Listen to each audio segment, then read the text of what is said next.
Hello, good evening, and a very warm welcome to Rangers Radio.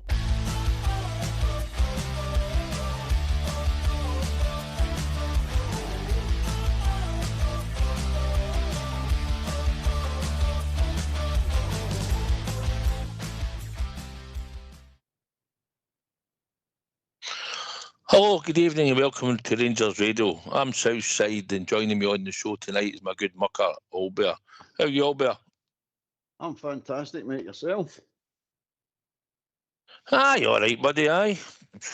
Had worst weekends and that, but we soldier on, as you say, eh? That's it, mate. That's it. That's all you can do. Just soldier on. Chin up, mate. Only can get better. That's the way I'm putting it. Only can get better. But anyway, I was going to have a go. Aye, I'm not going to do it. I'm not going to do it. What's the point? Well, listen, there's a lot of things we can cover, obviously. Tonight, we've obviously got the weekend. Also had a shareholders meeting today as well in the city centre. We can obviously cover a bit of that tonight as well. Obviously, there's a few signings in the pipeline, apparently. We're negotiating. I can't remember the boy's name, it'll come back to me, but we're supposed to be in negotiating for the right back at Aston Villa. James Penrice is getting another mention again, as if we're trying to get a deal done for him. I think the boy for PSV, expect him to get his medical tomorrow. So obviously there's a few things. So if there's anybody want to join us, we've opened the phone lines now. The phone lines will be open. But there's some of the topics that we're going to cover tonight. If you want to come in and discuss any of that or anything else Rangers related, you're more than welcome. But we'll start probably the now with the game. Obviously, we were going down to the game, and we were talking about the team on the way down to Ibrox on Sunday. And I read you the team, and I said to you, who do you think's playing right back? Or do you think it was three at the back? If you remember, we had that discussion. It turns out that we stuck a £5 million signing at right back, which I think surprised me anyway. Albert, I don't know about yourself. Oh, I was gobsmacked, mate. I was absolutely gobsmacked. But anyway, that's the one thing about what's happening with McInnes, and he's trying things, which tells you that he's not totally confident with the squad he's got. So that's fine.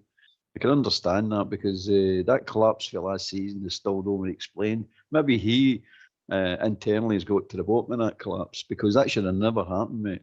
Because we were heading in, we were the team getting formed, getting into that running, and it started for there and they collapsed. I don't know why, but they did. So we can find out that the reason for that. After a summer break, or a winter break, or whatever we want to call it, a break in the sun, we come back and then just fall apart. It was mad, just mad, and it's carried on to this season. He's trying things. The boy Drago, we'll call him, playing right back. I don't understand it. It seems that he's just trying to get people into what he sees as signings and good players into the team. It doesn't matter whether he has to play them, but he wants them into the team.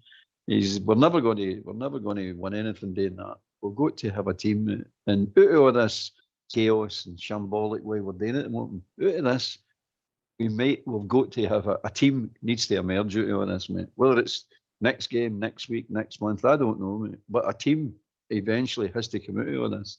And at the moment, it doesn't look like it. But we can critique the game, and we can critique each an individual player. No many of them had a good game. We know that. No many of them had a good game. But I was thinking about it again. I'm thinking, I'm going to have a go at these players. But there isn't any point. I've been listening to some other people on their podcast and things, and everybody's having a go, and everybody's saying the same things, and they're all right. Everybody was right about it. They're not playing well. But we are bad, but we're not totally bad in all positions. The goalkeeper is showing a bit of promise. He's been really, really unlucky with his goals. He's lost it, man. It's unbelievable the things that are happening to that boy. Then you get Big Chermiti, an injury after a big bid's been put in, and then he gets an injury. And should we play him? Should we not play him? Of course we should play him. He's your player until they're actually going out the door. You've got to play him, mate. And then you're looking at the wee boy, what's his name, Yokota in the right wing. Showed lovely bits of touches, man, really did. And he had that fullback in the first half on toast, mate. He really did, man. He didn't know whether he was what he was there. He screwed him into the ground at one point. And then you've got the boy at the right back, and he kept drifting. I think he said that after the game as well. He kept drifting back into the middle. You see, he wants to drift into his natural position, and he showed some promise. He didn't look entirely comfortable at right back. I'll give him that, but he still showed some touches that I thought there might be a player in there. And then that's about it. Be Devlin and Raskin charging about all over the place, but for me, they two players they win the ball back, and they're good at it when they're playing right. They're good at it. They're very good at it. Especially wee Devlin, the wee nip. He's good at it. But once they've won the ball, they've got to move it right away to a football player, and this is where the problem lies now. We've not got enough quality football players in the forward positions at the moment that they can feed. So I'm looking at them and saying, well, midfield's not dangerous enough for me. They win the ball back. And they stop the players, no all the time, but they stop the team, the opposition, the majority of the time for getting through. But they're no dangerous. In the last third, they're no dangerous. They're just no. They've not got the shooting ability or the actual technique to open up defences. So they're good specialised players, but what we're really needing is a playmaker that I can see. We definitely need a playmaker in the middle of the park. Somebody can run a midfield, somebody can run a game, speed it up, slow it down, spray passes all over the shop. I mean, see the spaces, play the passes. We've no got that, mate. We've got too many much the same midfielders, and we're trying to play a style of football that really doesn't suit them. And then the ability of this team will go at the moment, this squad, I don't think they're skillful enough to play the type of football, this possession-based football. I don't think they've got the technique and the skill to play possession-based football, mate. I really don't. But we'll see me have a lot of the ball. But the teams are just giving us the ball, basically, because we're going to give them it back, and we're going to break. Our moves are going to break down further up the park, and they'll just break on it. That's the three competitive games we've played. The three of them have played as the exact same way, and they've caught us. Dundee United, the Polish Brigade, and now, what do you call them? That mob on Saturday. Hibs Sunday. Hibs Sunday. I know, it's... listen, I forgot to say a lot of the troops in the YouTube feed. There's quite a lot of them in there already. And by the way, if any's in the YouTube feed want to come in, phone in, you'd be more than welcome. It'd be good to hear from one of you. If you want to take the time to phone in, we'll call you back. It's totally free. And come in and join me and Albert and give your thoughts. Listen, we get mugged in the end on Sunday. I agree with a lot you say. I think the big centre back, new boy we signed, his name will come back. He looked decent, and Yokota obviously looked good. I thought he looked tricky.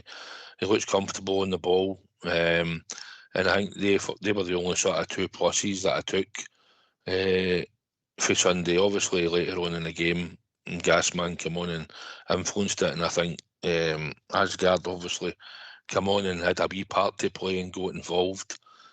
We didn't have any creativity in the middle of the park. Like you say, we've got ball winners, but then you want to feed that on to somebody. Yokota obviously was on the right, and it was down to him to try and create. And on the left, obviously, with Finlay Curtis trying to create on the left, but we lack somebody running for deep midfield. We lack somebody, like you said, to get on the ball, dictate it, go and have a run at them, take players on, and we're just going across the park, playing in front of Hibs. Didn't really go in behind them very often. They played the low block, which they're entitled to do, and it is down to us to go and try and create. And when you looked at the stats at the end of the game, we had 76% possession, with 25 attempts at their goal, and we had 9 of them were on target, and had 55 touches in the opposition box on Sunday, for us not actually playing that well and creating a lot. And a lot of that was probably more or less near the end of the game in the last 20 minutes, because we were a bit passive. Our goalkeeper had the 2 shots against them. A penalty, as we'll get to, we'll talk about the penalty just in a minute. But the penalty and then the own goal, when it takes a nickel from us, and goes into the goalkeeper. That was the only 2 shots that our goalkeeper faced in Sunday. And whereas we had 9 attempts on target and we could only finish with 1, and even that was an own goal for us. So it was poor coming out of the stadium. I just felt as if we got mugged a bit, but I believe we're still not playing well, and it's going to take a bit of time. I think McInnes and his team selection, I couldn't understand Dragiewicz being at right back. I think if you're going to play him, he has to play in the middle of the park. I understand he had Raskin and Devlin in there, but I'm sure he could have found something in there and played and for him a space for him. We've got Ross McCrory, who we've signed, and we've got Stu John Sterling, who, by all accounts, as usual, can't play 2 games in a week, and that's not good enough at Glasgow Rangers. I don't know what he's got left in his contract, maybe a year and a half, I'm not sure. But we can't get down this road that he can't play. He can only play 1 game every now and again. So it looks like that's the reason why we're maybe looking at Aston Villa's right back to bring him in. And I think the fee, if it goes through, they're saying it's about £8 million. So it looks like we're going out to buy another right back. I think that's something we need to get. But it's poor, albeit that, like I said, we started off with Dragojevic. We've got Ross. We've ended up with Finlay Curtis there, and then in my astonishment, we bring on Ross McCrory towards the end. I know your wee man felt sick. I get that, but we went through 3 right backs on Sunday. I know.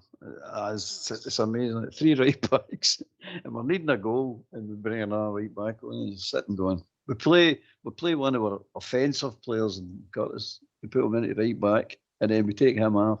We still need a goal, and we bring a right back. It just didn't make sense. But it's just, I'm not criticising McInnes for saying that he doesn't know what he's doing. But he's confusing everybody. Nobody knows exactly what he's doing. It appears to me he just doesn't know. He just doesn't know how to sort this team out, because it's their ability he's questioning. You know what I mean? He's saying to himself, well, try, because he said in his interview after the game that we tried Curtis at right, but that didn't really work out. We tried dragging it in the right hand side, that didn't work out. So it's experiments, and you're saying, well, it's not the time to start having experiments in the Rangers first team in a competitive game. Experiments were all supposed to be done in close season. But again, the way the transfers, they take that long to come in and try and get business done. And it's the usual, mate. And the league starts, you're in competitive business right away, and the league starts, and you're still not ready, and blah, blah, blah. But having said all that, the 3 teams we've played, these players should be good enough to beat these 3 teams. And there's no doubt about it, mate. I'm not trying to say we're playing well, and there's reasons this and there's reasons that. It's still, we should be good enough to beat the 3 teams. And we didn't. It's as simple as that. So this is the chaos I'm talking about. This is the way forward. Is you're just hoping that a team's going to emerge out on this eventually. Once the window's shut, once the business is all done, you're just hoping the team will. Because at the end of the day, the foundations need to be put in place to have a team. But it will take months and months to settle into a team or a proper team. I don't know, mate. Some people can just pick half a dozen players in, throw them onto the park, and they all become a team instantaneous. You know what I mean? We seem to struggle. Everybody needs settling in time. Everybody needs a year or a season to settle in and all this nonsense. I don't know why, but that seems to be what happens to us. But at the end of the day, as I say, there's got to be a team that comes out of this. Eventually, a team will come out of it. I'm hoping for that. I'm praying for that, let's be honest, because it's not looking good. It definitely isn't looking good, mate.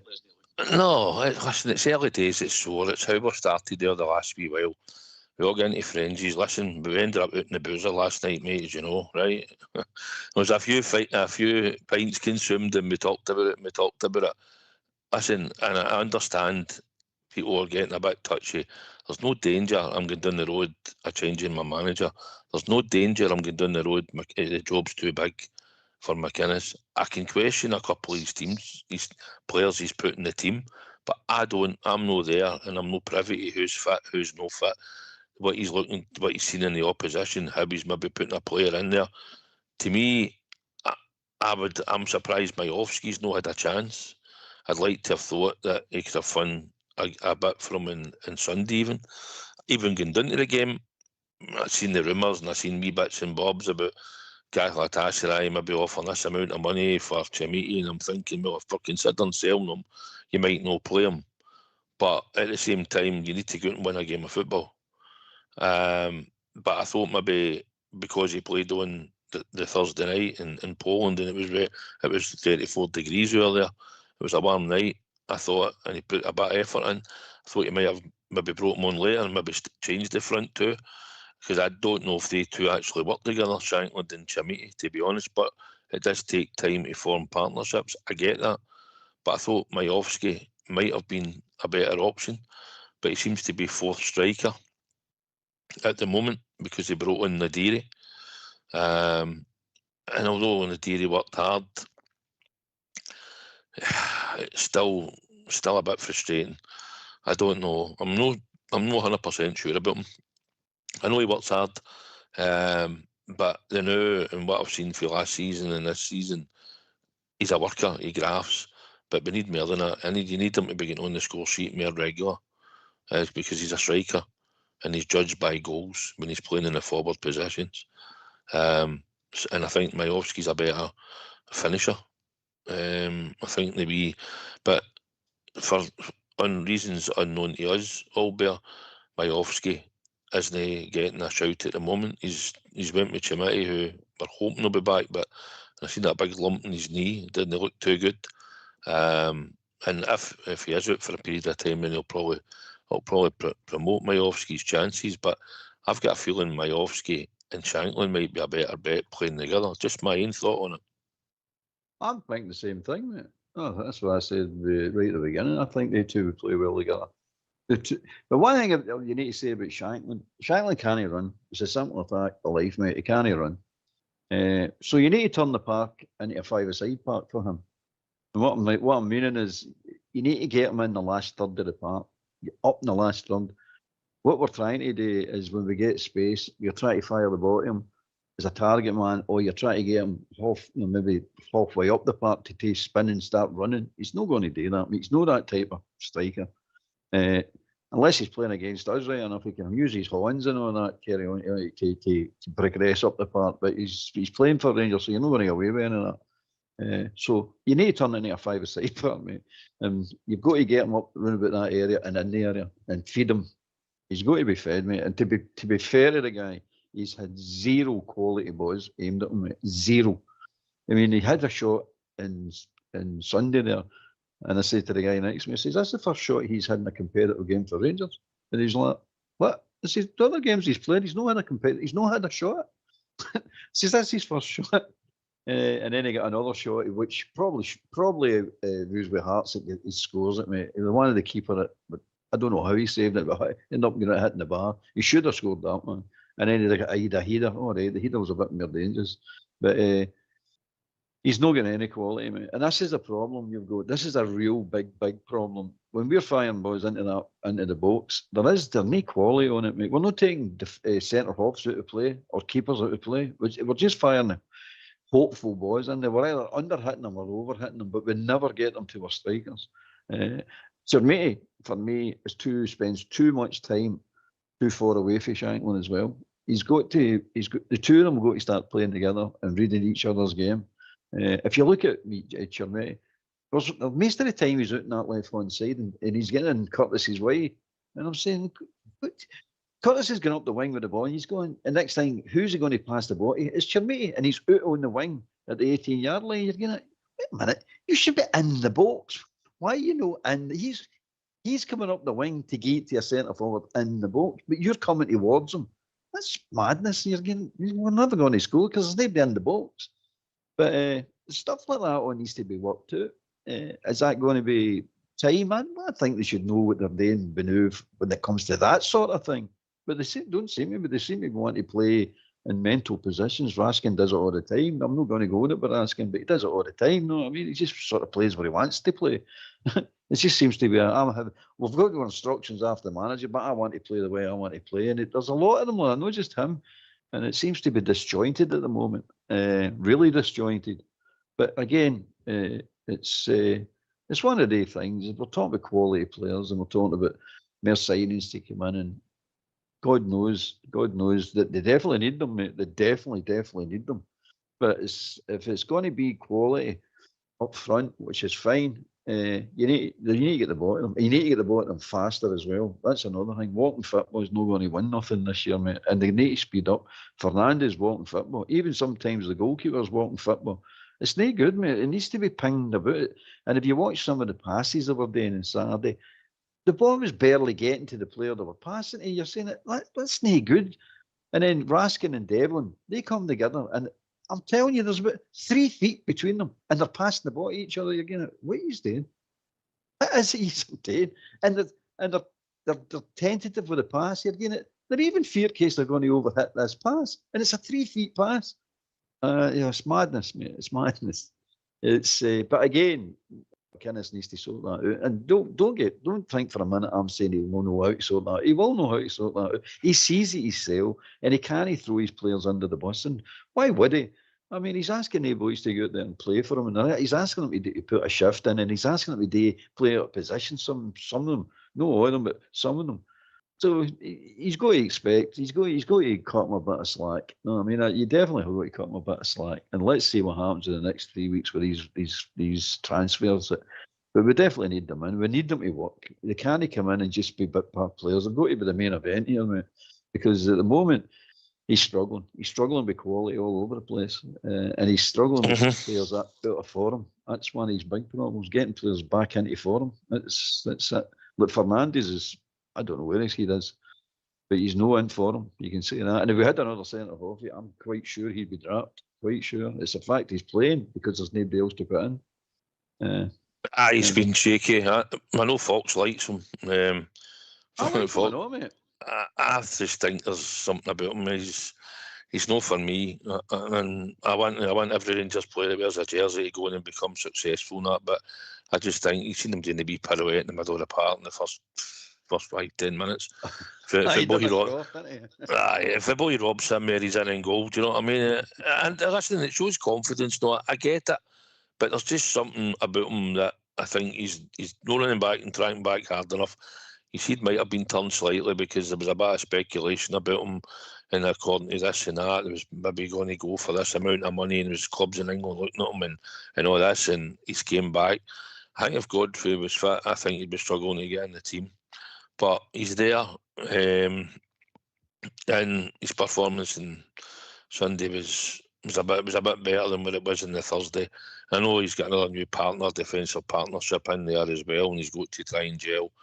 But concentrate on your own game first. But as this is a phone-in show, so hopefully we'll get some people in, give us a call and see what they've got to talk about. Like we said, we had the shareholders meeting, which we'll discuss. Well, maybe on the possibility of signing new players, and obviously we've not started well. So let's hear from you anyway, and hopefully we'll get some callers in.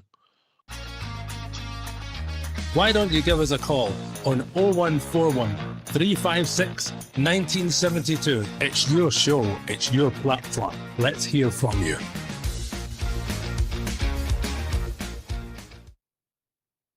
Right, I might as well get to the elephant in the room. Penalty kick on Sunday. I'm sitting in my seat, I'm watching the game, seen the corner come in, Hibs player headers it across our goal, it gets headed out the goal, play goes on, good 2 minutes, ball's been out the park twice and come back in, and the play's going on, then suddenly Don Robertson decides, and Matthew McDermott, to be more precise, decides that he's to go to the monitor to go and to check something. The boy next to me says, "What do you think's happening?" I said, "I don't know." I hadn't a clue. I don't know about you, Albert, when you're sitting in the stadium, because you don't sit beside me, but you're in the ground. Nobody knew. Nobody had a clue on Sunday what the VAR decision was for. Correct? Oh, I knew right away. It was a penalty. I knew right away it was going to get given as a penalty. That's what I knew. I didn't see the incident. I hadn't a clue which side of the park, but I knew as soon as it come up on the screen, penalty check, went, it's going to be a penalty. You just know. Even though it's no a penalty, it's never a penalty in a million years. You know they've given it, especially that idiot Robertson. And he's been at this a few times with us, you know what I mean? And then you've got that clown in that bar, and we all know what he is. Let's be honest about it, mate. There's no point of sugarcoating that. We all know what he is, and that's no right, mate. It's just no right. These people shouldn't be in these positions. They really shouldn't. If they can't do it fairly and objectively do their job and do it properly, they shouldn't be doing it, mate. They just simply shouldn't be doing it. And that's you've got Rangers haters even coming out and saying that was a penalty. It's madness, mate. It's total madness. They're going to kill the game. And in my opinion, they've already killed the game. And it's not just happening to us. It's happening to 10 other teams than us. It doesn't happen to that mob across the road. They don't get it. They don't get it. Why no?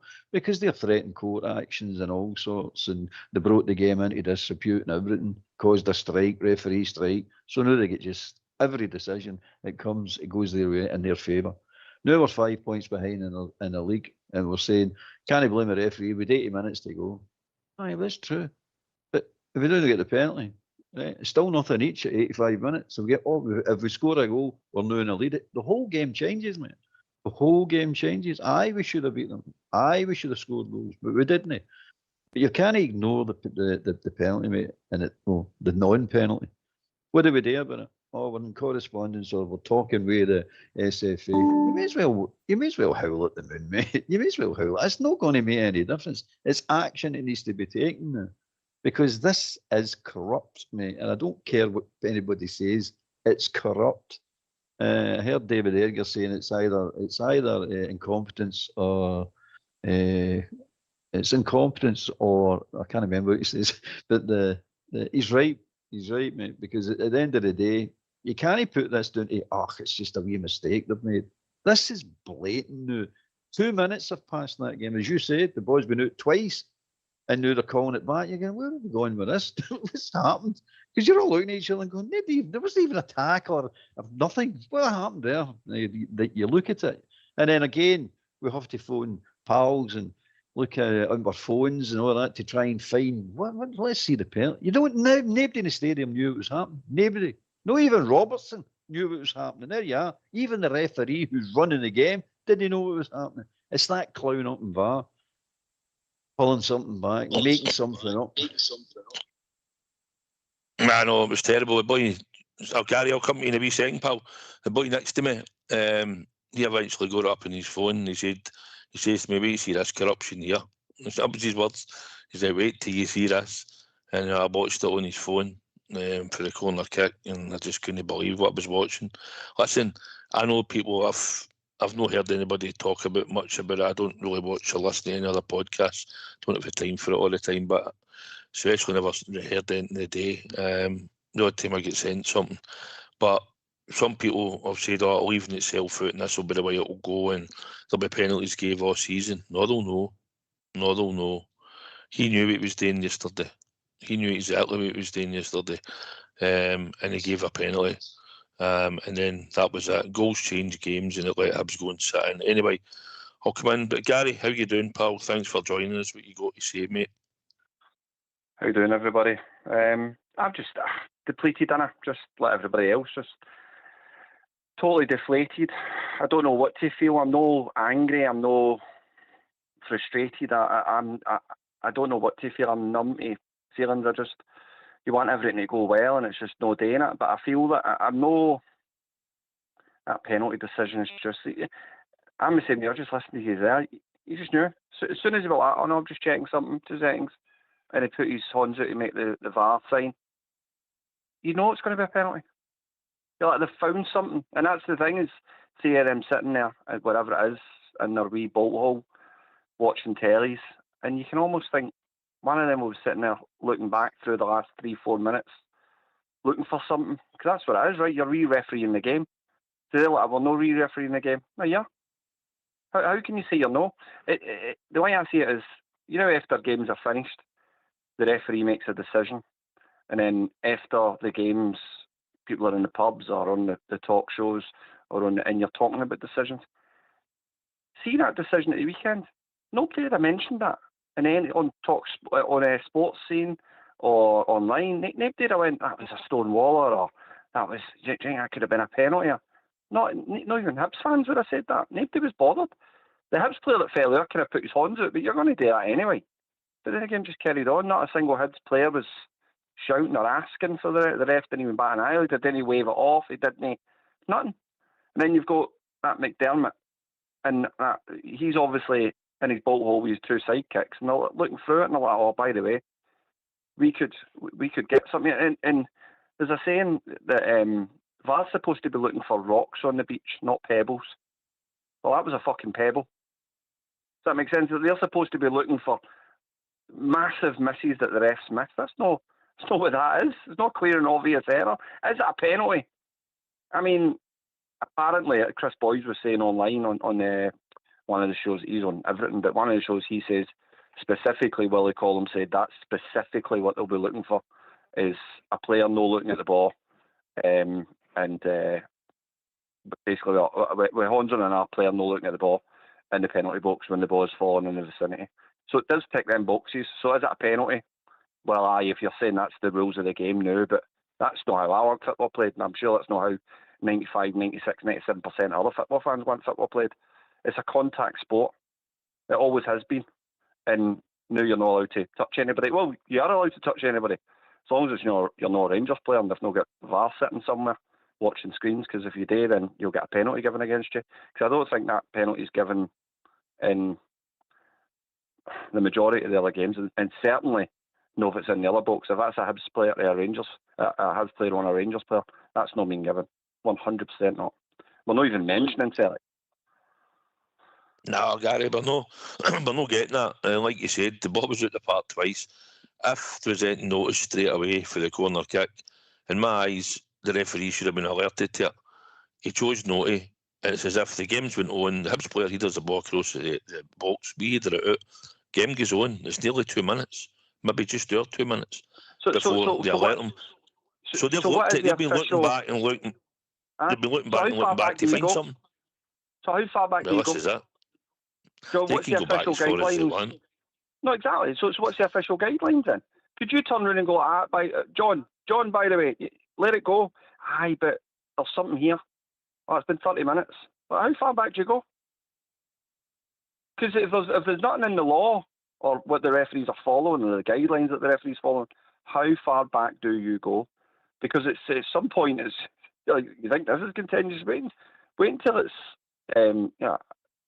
relegation or promotion or a championship points, right? I mean, I know all the points matter at the moment, but wait until it's a proper decider and they do something like this. At what point do we storm up as a support?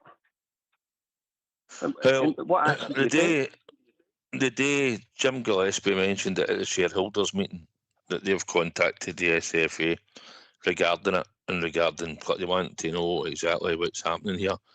This should have been addressed last season. I know we've seen the decisions that have been gave against us. We've seen the refereeing decisions that we've had. The Tardellis across the city, right? They were not greeting anymore about a referee. When was the last time you heard them greet about a referee, the Tardellis? Well, I was just about to say that. When was the last time that Celtic had a decision against them this big? Doesn't happen. But they get decisions VAR in their favour. So VAR's looking for things that they can give Celtic. We've seen that at the end of the season last season.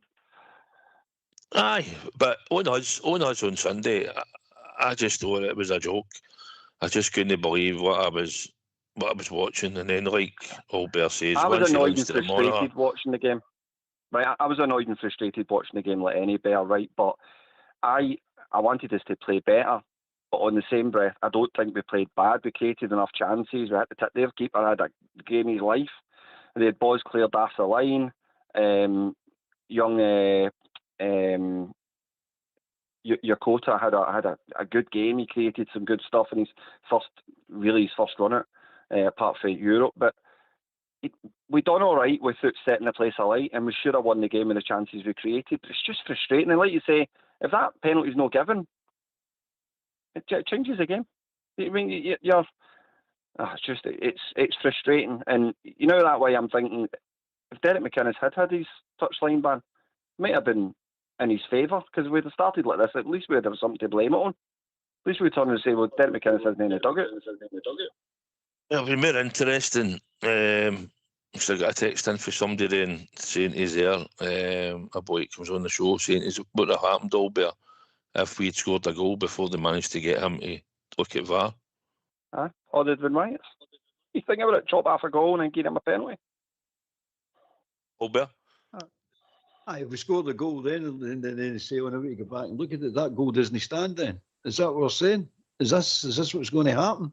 So that 2 minute of play, within that 2 minute of play, if anything happens in there, if somebody punches somebody in there, they don't get sent off, or there's a goal scored, that gets chopped after we go back for the penalty. It's a shambles, mate. Colin is a clown. He always has been a clown, mate. And have you seen that interview he done years ago? He's telling you he doesn't like Rangers. He can be openly admits it, mate. I don't like Rangers, right? So you can't have a referee like that. No, a referee in charge of referees like that telling you don't like one club. That cannot happen, mate. That just simply cannot happen. And we all know it's there. And we all know there's merit in there. But if you look at the penalty kick and he's saying that we're specifically looking for people not looking at the ball, when did that become a law? Who wrote the rule book there? So they just making that up? See, this is the problem you've got. They don't stick to the rule book, mate. They're there to referee a game, mate, and apply the laws of the game to a game. That's what they're there to do. It's as simple as that, mate. But they just want to be this subjective stuff. Oh, I know it's a pen. I know that's a foul, but I'm not going to give that one the day. How no? Because we're looking at that to stop that carry on. It's not for them to look at anything. It's them to apply the rules of the game to the game and make sure everybody plays within the rules. That's what they're there to do. But they're just making this up as they go along. And if you let them away with this subjective nonsense, this is where corruption lives, mate. That means they can get away with it. It's the same as this play on nonsense. You know what I mean? Play on. I'm giving you an advantage. There isn't any advantage, but I gave you the advantage. But there isn't any advantage. It's if you're running through and goal, somebody tries to trip you, stagger, but the ball just breaks to your mate and he carries on running through and goal. That's an advantage. That's you playing the advantage. But if somebody's getting fouled and you fall down, you pick yourself up and try to get forward, a guy closes you down. You say that's not an advantage. That's just another tackle he's going into. And this happens all the time. And they also use that advantage rule not to book players, their favourite teams and their favourite players. They don't want to book them. I will just use an advantage. And, we just carried on, don't go back to book players. What's that? They do it all the time, man. If you watched that guy, Canoe, after he scored the penalty kick and taunting the Rangers fans, I thought that was to stop. You're going to get booked for that now. But if you look at Robertson, specifically look at Robertson's day, he's got his back to him and he will not turn round. People are saying, look at this. I think we Devlin's like, look at their day. No, when he would not turn round and look at the play and look at what they're up to. So what? But why is Val not pointing out to him then? Exactly. This is why you know it's corrupt, mate. It's corrupt to death. We could talk all day about it. You're right in what you're saying, Albert. It was the same. Listen, the first 5 minutes, Finlay Curtis is on the touchline in front of the dugouts, and he manages to spin away for the Hibs player, and he's starting to run down the line, and the Hibs player grabs him by the jersey and stops him going up the park, and he commits a foul. Now, listen, I know it's early in the game, and some referees don't want to book players early, right? See, that's the problem, mate. Unless you're Walsh, because he booked Dan Neil for one tackle at Tannadice last Sunday. As soon as he came on the park. 30 seconds. Right. But Hingme had a chance to book him because it's a shot pull. Now, if you're going by the letter of the law, Gary, a shot pull when you're trying to break away from a player down the touchline is a bookable offence. But again, Don Robertson chose not to book him because this is what they do. Well, that goes for you, it goes against you. I think we see. Do you know where Scottish referees? Because see, for a long time, a huge part of me doesn't want to believe it's corruption. But I can't keep denying to myself what I'm seeing in front of me. Does that make sense? Because it's how many times does it happen before you have to have a word with yourself and go, what else can it be? Especially at the end of last season with Celtic, that's about the most corrupt I've seen ever, right? And where do you start with? It's blatantly obvious and blaringly obvious is the way the games or way were refereed in Europe, because then you've not got the bias. That veil of bias is removed now. I think some of it's probably subconscious, so it's no Well, if I'm sitting at, so there's going to be affiliations with referees in Scottish football. There has to be, right?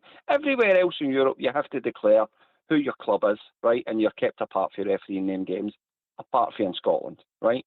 And the reason being is because the two fish are too big, and there's too many. You wouldn't have any referees, right? So you don't have to declare who you support in Scottish football and what your affiliations are. But you're going to have an affiliation. You're going to lean one way or the other, right? So even if you're the most unbiased, straight-laced, straight down the middle, you're still going to have a level of subconscious bias one way or the other. You're going to.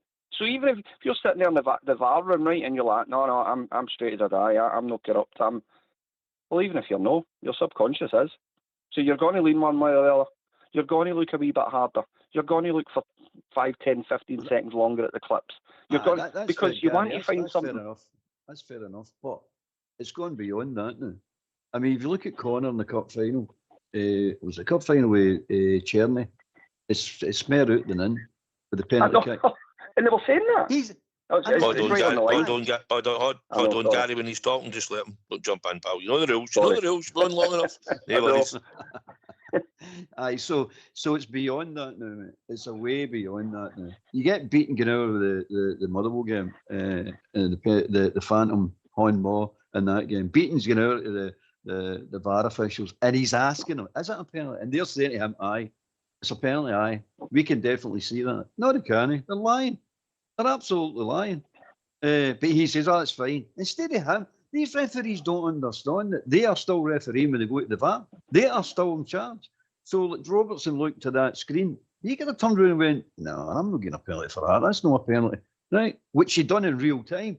But he gives the penalty because VAR said, "I give a penalty." Beaton done it in the Motherwell game against that mom. It's a penalty. Well, I'm just giving that penalty then. He never even looked at the screen properly. He just went, "I'm just going with the word. It's a penalty." And then after it in his holiday time, he's making jokes saying on it. It's not a joke. It's not a joke. There's millions of pounds involved in this, mate. This is corruption. It's highest level. This is shocking. What's going on here, mate? It's been going on for years and all, and they've getting away with it for years. But now there's maybe a wee semi-challenge coming in with Hearts there last season. We hung about for a wee while. We'll come back for a bad start and then hung about for a wee while. And then it's, this is getting too close. Let's just be blatant about it now. And that's what's happened, mate. And we've never done anything about it. And I told everybody, forget about signings, forget about what we're going to do and all the good stuff that we're talking about and doing this and doing that. If you don't sort this out for last season, the same's going to happen this season. And it's already started. It's already started. They've just carried on for last season, carried on to this season. And they'll just carry on right through this season again. So you may as well hand them the title now because that's who's going to get it. And the officials are going to make sure of it. And it's a disgrace, mate, an absolute disgrace. But nobody's going to do anything about it. What can you do about it? And that's what they know that, and they're saying what they're going to do about it. The only thing you can do about it is get the rest of the teams and say, look, we need to put a protest in about that and just say, we'll bring this game to an utter stop till you sort this out. How do you sort it out? Some of these referees should be sacked, mate. They're just told, kick them out of the game. You're not getting back in the game.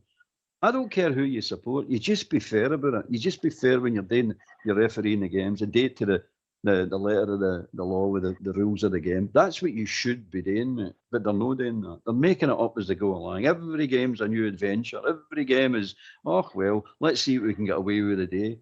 And they're talking about us playing bad. We're talking about we slaughter our players and we slaughter our managers and we sack managers and all that carry on. We spend millions of pounds bringing players to the country, to our team, to the country, to make the league better. And you get this crap dished up year after year after year.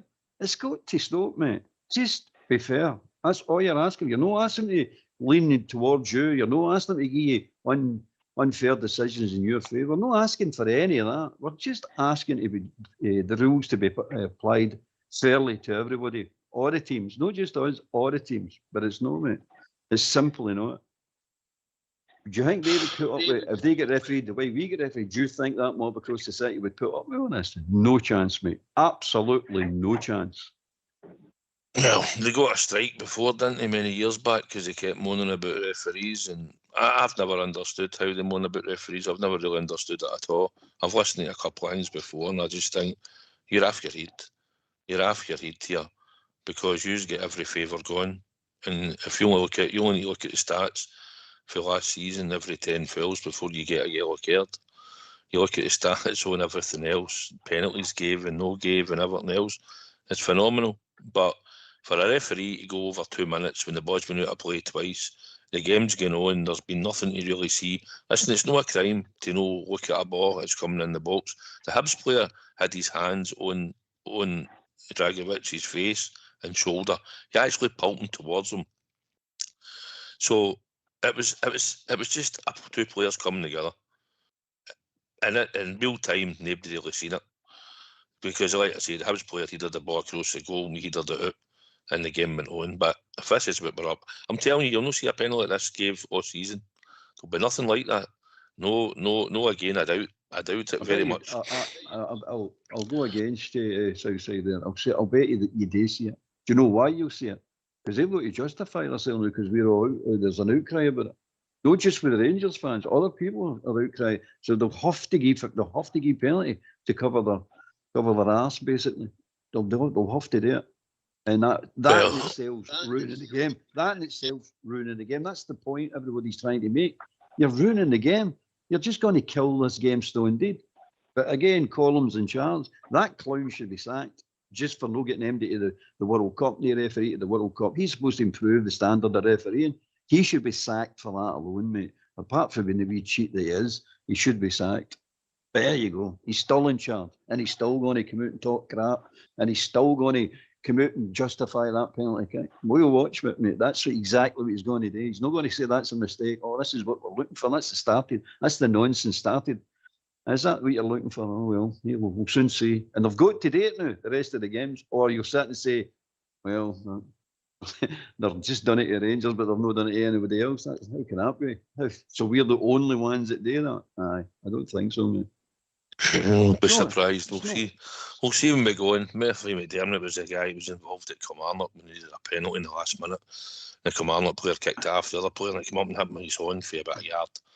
And they got the penalty, and that was the time they came on the park after it. And on, you remember that? They invaded the park after it, something that they're used to doing. So that's news another one that was involved in that again. But listen, we'll move on because we know we've probably covered it now, but I think by all accounts, most people, and even out there in the media, and one or two pundits, even seen Tony Docherty, who once turned around and said he would never come to Ibrox under McInnes for his allegiance. Even he said it was never a penalty, and that surprised me, So common sense does prevail out there, but unfortunately, the guys that referee our game are sitting in VAR rooms, and even assistant VAR referees. There was at least 3 of them in there.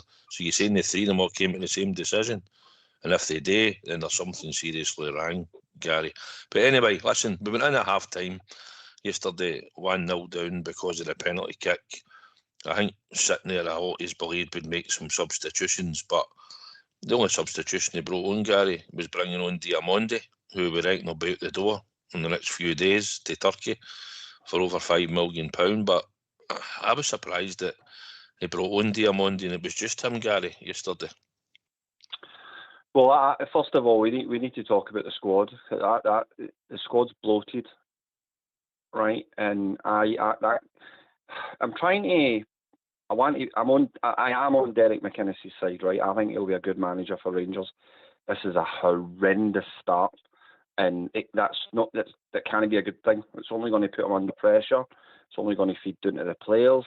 They're all, I've said this before, they're all young boys, either paid good money, but they're human beings. They watch social media, they listen to the radio, and the feedback does affect them. Do you know what I mean? They're and you know what? Rightly so. That's what they get paid for. They come to a club the size of Rangers, and it's the other day, well, you crumble. So how do you fix it? Well, I think that the squad's far too big. Like you have these guys will all be coming into work at the training ground, and they might not even all fit in the training ground changing room. That's it. And then you're trying to run a session, and you've got too many guys to fit probably into a training session. So, I know it shouldn't matter because come the weekend they should still be able to perform. I know that, but you don't know who's playing. The competition is too bloated, so you've not even got a chance or a sniff. If you look at Connor Barron at the moment, good wee player, cracking for us last season until he got injured. Not getting a sniff. Not getting a sniff. Why? Because if they can't play, they should be out the door, either on loan or ideally a move, just to bring down the size of the squad, especially in midfield. And I think that's priority number one. We need to get that midfield down to maybe 4 or 5 centre midfielders. That's it. That's all you need. Right? And at the moment, we've got about, 9, 10? So you've got guys in there who haven't got a sniff. And that can be a good thing for them players. Because they all want to play. They all want, they all want to be involved. So talking about the weekend, Diamondi coming on. If there's interest in him, you can get that sort of money from him. See you later on, mate. Because even if he's the better player, I'd much rather have somebody else there who wants to be there and knows they've got a chance of playing. So, players need to be moved on. My surprise was, Albert, what was he looking to bring? Energy, right? He'll bring energy, but he wasn't bringing any creativity. He's not like going to get the ball and go and create and try and go buy 2 or 3 players, play that killer ball that we're looking for. He'll bring you energy. He'll do the wee pirouettes. He's similar to what we had in there, like, he'll go and get the ball, he'll win it back. But to me, I was looking for him to probably bring it in. I know he never had a good game, but he's got ability with Asgard. Somebody that can come on and has got the ability, and it's down to him to say, right, you were rotten the Thursday night, time to go out there, we're a goal down, go out there and show us, and go out there and do something and go out and create. But when it was Diamondi, and then obviously Curtis goes to right back, I was just a wee bit shocked that it was only making the one substitution, and it was Diamondi that came on, because I think Diamondi's limited ability and what he does and what he creates. We've talked about it on here. He can't really header a ball, he can't really shoot. He doesn't really beat a man that often. He works hard, he'll run about. Sometimes he loses control of the ball. And if there's a move in there which he'd have known about, and we're sticking him on the park as well, before this move's probably coming up, his head might have been elsewhere. He's gave a few players a chance. Diamondi's been pivotal since the start of the season. He's used them quite a lot. Chuck Wanney's had his chance, as we were talking about, Gary. You mentioned Connor Barron and Lyle Cameron are the two that haven't really had a chance at all. So his dead two are obviously, I know Connor was carrying a wee injury for a wee bit of time there, but it's possibly cleared up. And Lyle Cameron, who was probably the fittest player at the start of pre-season training, has had a bit part to play. He got 5 minutes against St Etienne, I think. He's had one other wee cameo, I think, and that's been it. He's not even had a chance. Chuck Wanney's been flung in, Dan Neal's been in, and we've got Raskin back in, we've had Diamondi, and we've got Devlin. So where's the end, Albert? Did you think he should have brought Diamondi on, or would you have looked him? He brought on Gasman and probably Asgard at half time before he brought them on later on in the game. I think he's getting confused now, mate. I really do think that, because he's looking at the bench, and I'm looking at the bench, and they know the bench inspires me. You say, oh, they'll go and really change a game. Gasman on his game can do it. So can Asgard, but they're never on their game. So it's just fleeting moments you get for these players, and it's not enough. It's not enough to win that type of game. But again, Diamandi's Diamandi, right? I mean, if we get £5 million for him, or over £5 million, I'm delighted, mate. I'm totally delighted, because I said it before and I keep on saying it about him. He's the stupidest player that's ever walked onto a football park, mate. He's no football intelligence, zero. He's one of the guys that plays off the cuff. He doesn't know what he's doing, and we're all supporting, his teammates are all supposed to know what he's doing. He doesn't know what he's doing. He does these pirouettes for no reason at times, and then he sees a pass, the pass is on, he'll not play the pass, then he'll do something brilliant, and you go, there is a player there, and you're expecting, well, what we're seeing with other stuff, he's going to get that out of his game, and he's going to bring the good stuff, more of the good stuff into his game on a more consistent basis. But he never did. He never did, and he never will, mate, because he's no football intelligence, mate. He's stupid. He really is stupid on a football park. And I'm looking at him now going, I seen him on, I was like, oh, Christ, here we go again with this clown. You know what I mean? What's he going to be up to now? One thing you know he's not going to do is shoot for 40 yards and stick one in the top corner. He's going to give a quality through ball or something. He's not going to do any of the good stuff, mate. He might trip out a ball. He might get a goal for some mental reason. But no for me, mate. I wouldn't have brought him on. I just wouldn't. Maybe it's for the selling reason he's been playing him and bring. I don't know. I don't even understand why he's got all the minutes he's got. But is he telling us this is the best we've got? This is the best that he's seen in training. This is it. This is the standard that's at training. So I've got to play him. I don't get it, mate. I just simply don't get it because I don't see any tells. I'll give you a good example of what I'm talking about football intelligence. See the wee Japanese boy, Yokota, right? Watch that wee boy. That boy's got real football intelligence, and you're saying, oh, clever, really clever, man. He is a clever player. Apart from the dribbling, watch his positional movement. Watch what he does. To get space for himself. He's really clever, mate. And then he knows what he wants to do when he gets the ball. It doesn't always happen with him when he gets the ball. Yeah, but you can see this boy knows what he's doing. This boy is a football player. He's got a football brain. Shankland's got a football brain as well. So is Miovski. They're intelligent football players, mate. They really are. But they're not playing well together now. Miovski's don't get a chance at all. But Diamandi, no for me, mate. Just stupid player. Just a stupid player. I'm not saying a stupid man. He's just a stupid football player. He's no football intelligence. He might be a clever guy off the park, but he's definitely not a clever guy on the park. And that's what I think of him. Aye, just like to thank William. He's listening into the show from Croatia tonight. Wish I was in Croatia the now with you, mate. There's a couple of beers. But thanks for joining us tonight and while we're in Croatia. Aye, listen, we're still we're going to be getting more players in the door. Let's say there's a medical getting done tomorrow for the winger. He's alluded that he wants another winger. The thing that's cracking me up, Gary, I'll just keep it brief because we're going to be going to the tune. No, I can't get my head around. Oh, we've got a right-fitted player but he wants to play in the left, and we've got a left-fitted winger that wants to play in the right. You know, how not just right-fit player playing the right and the left-fitted player plays in the left? What is the problem here?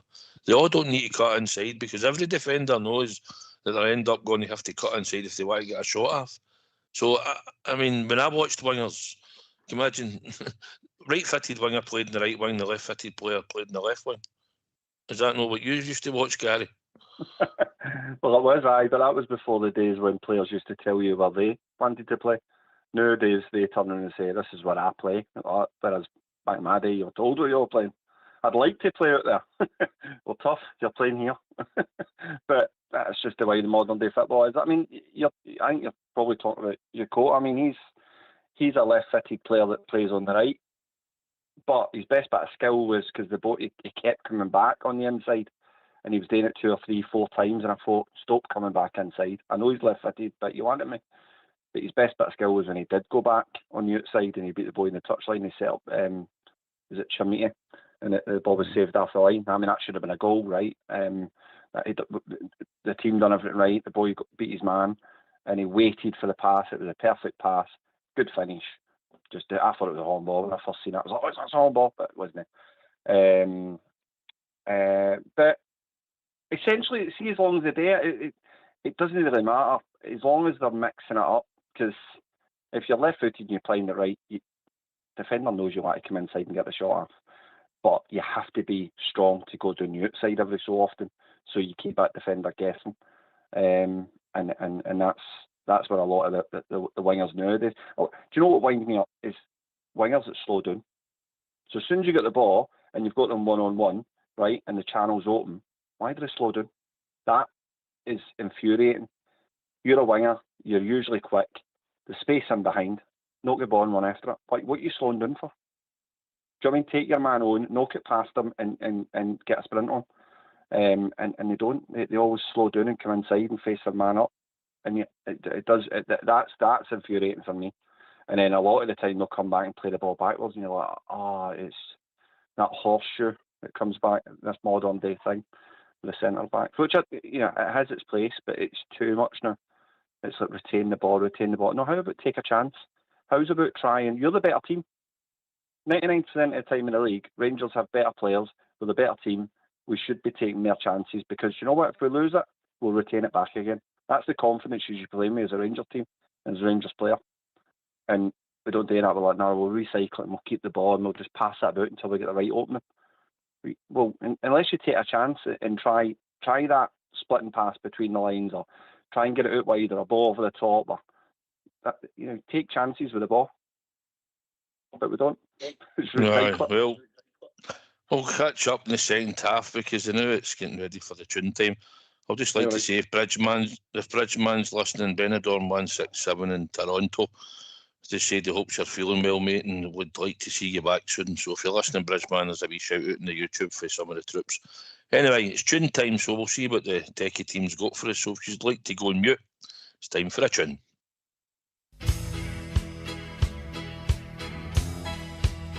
I'd been in exile for some years and my eyes filled up with tears when the Rangers came to Wolverhampton town.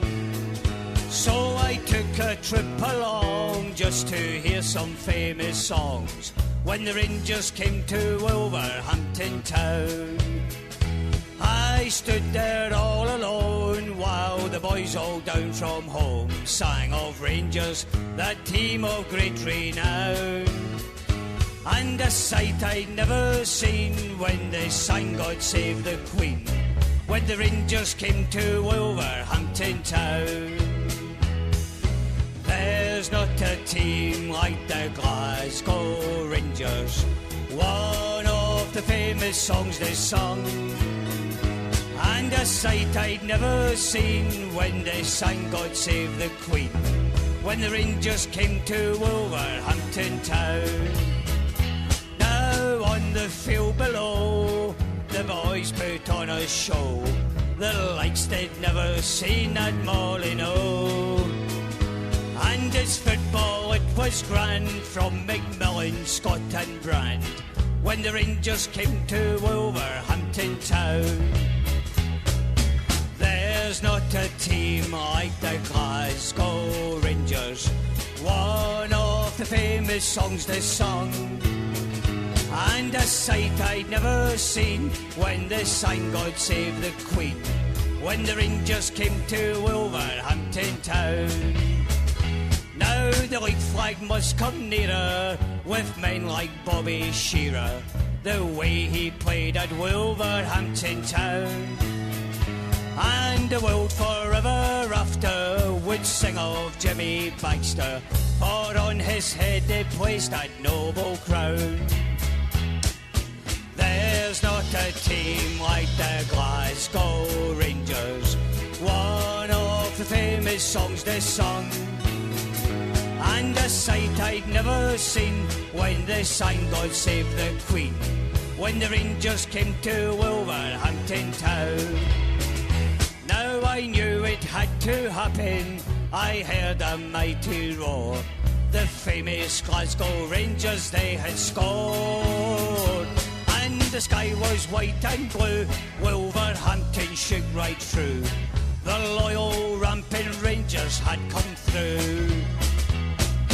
There's not a team like the Glasgow Rangers, one of the famous songs they sung. And a sight I'd never seen when they sang God Save the Queen, when the Rangers came to Wolverhampton town. When the Rangers came to Wolverhampton town.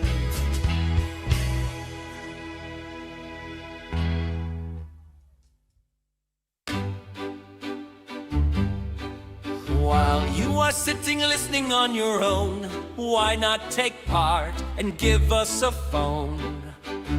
We would love to hear your points of view, so get off your bum and call 0141 356 1972.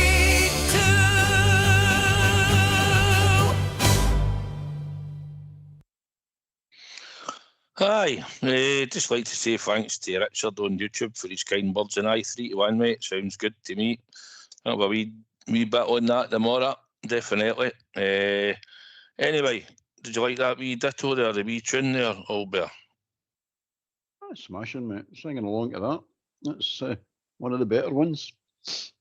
Oh, by the way, oh, come on. Listen, it was belted out yesterday at Ibrox. I thought the Bears, and listen, I want to say a big shout out to the UB. I know they were in the stadium at 10 o'clock on Sunday morning to set up the TIFO. And I thought the TIFO was excellent again. They put a lot of effort in, the boys in the UB. And it was great to see another TIFO done. It costs a lot of money, takes a lot of time and effort for the boys to do it. And hopefully, in no the too distant future, we're going to try and get one of the boys for the UB on just to talk about Rangers and the TIFOs and what they do. And all the positive stuff that the UB do for Rangers Football Club. And hopefully in time we'll get one of them on. And we're working on it at the moment. But again, a big shout out to them. I thought the TIFO yesterday was excellent, Gary. I love the TIFOs that the Union Bears do. I think some of them are, most of them, the majority of them. I didn't get quite a clear one in the one that they put up yesterday. But if it's in, like, their standard is phenomenal. I've not seen any better in Europe across the board. I don't always agree with what the Union Bear do and how they go about it, but you can't fault their passion for the club and the support that they have. They never shut up during the games. I know that. No, brilliant, really good.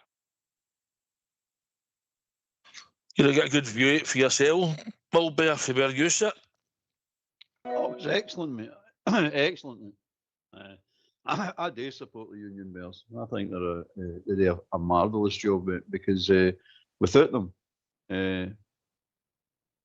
who else protects the club? I mean, it really is. It's as simple as that, mate. You can't be nice to the people we're up against, mate. The niceness is not that, and being a decent person is all going, mate. It's fight fire with fire, as far as I'm concerned.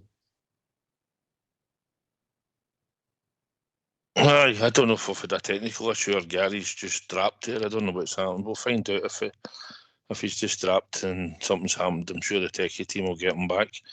So it's back to me and you at the moment, Albert. Good.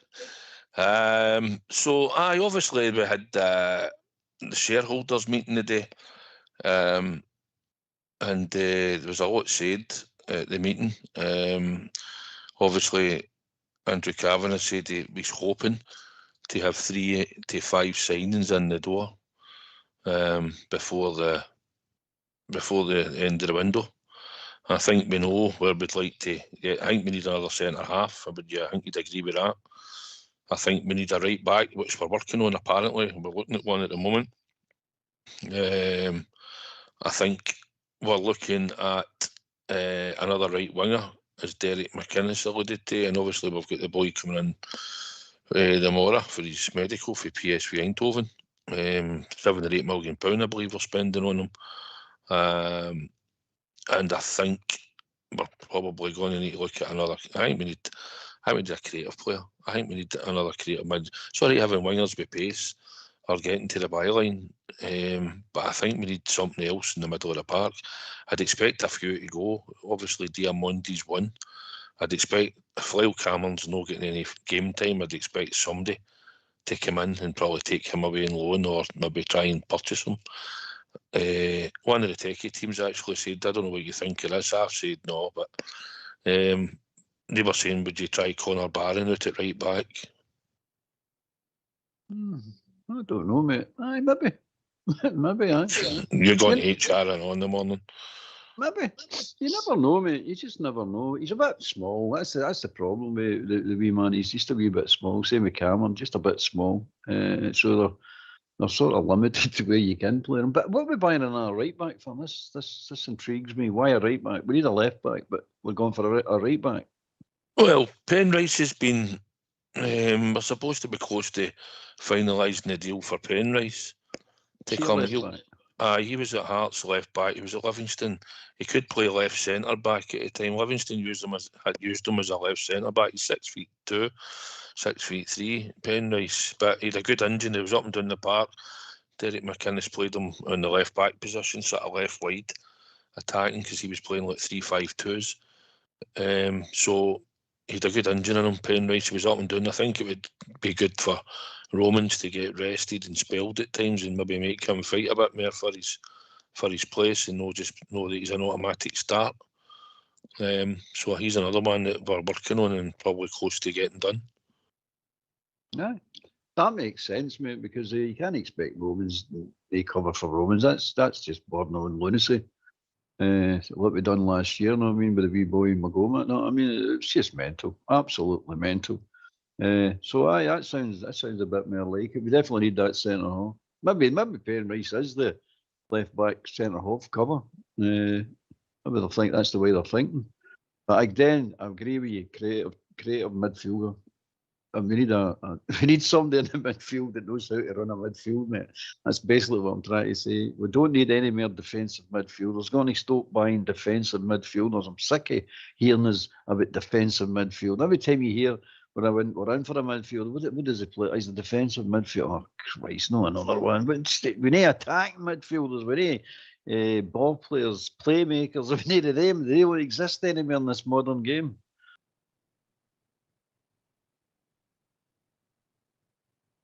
I know, it's we've just packed with them. Midfield, we've got to release some players. We've got to. I'm wondering if Chimiti is going to be out for a while, because that could be a blow, because obviously Derek McInnes liked him. The club have been trying to hold out for him, maybe to get extra money or whatever the deal was. I don't know. I would have actually probably took the money. I think if we were getting somewhere in close to £20 million for Chimiti, I would probably have. Welcome to voicemail. I would probably have sold him and no had him in the team on Sunday. I would probably have left him out and then just kept it for there and thought, does he really want to go? And if he really wanted to go, I would have said, right, you can go and we'll cash in. And it was a decent bit of money. Although you're trying to keep your team, your forward line fresh, and you want to sort of maybe keep your best players, but listen, he's blue hot and cold, Chimiti. He's good at some things and he's pretty rotten at others at the moment. I watched it last season, and it'll depend. And it looks like the board were either wanting to keep him or they were looking to get this extra money, which I don't think. If it's true, they were looking for close to €40 million all there, then I don't think I'd be paying. I don't think anybody will pay that. I think the £22 million, maybe with some add-ons on it, would have been good enough. I don't know what you think, but I think that would have been sufficient for him.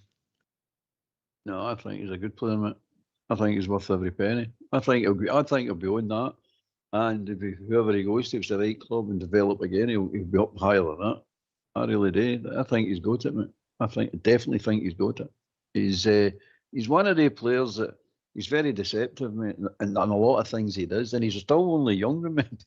He's forgetting he's still a young guy, and he's powerful and he's quick, and he can take a goal. His goal scoring might be no spot on yet. You can see he'll start working on it. It's just timing it's at the moment. That's what it's out. But no. But credit to the club, mate, for knocking it back. You got to give the club credit. They're saying we're not going to sell our prize assets.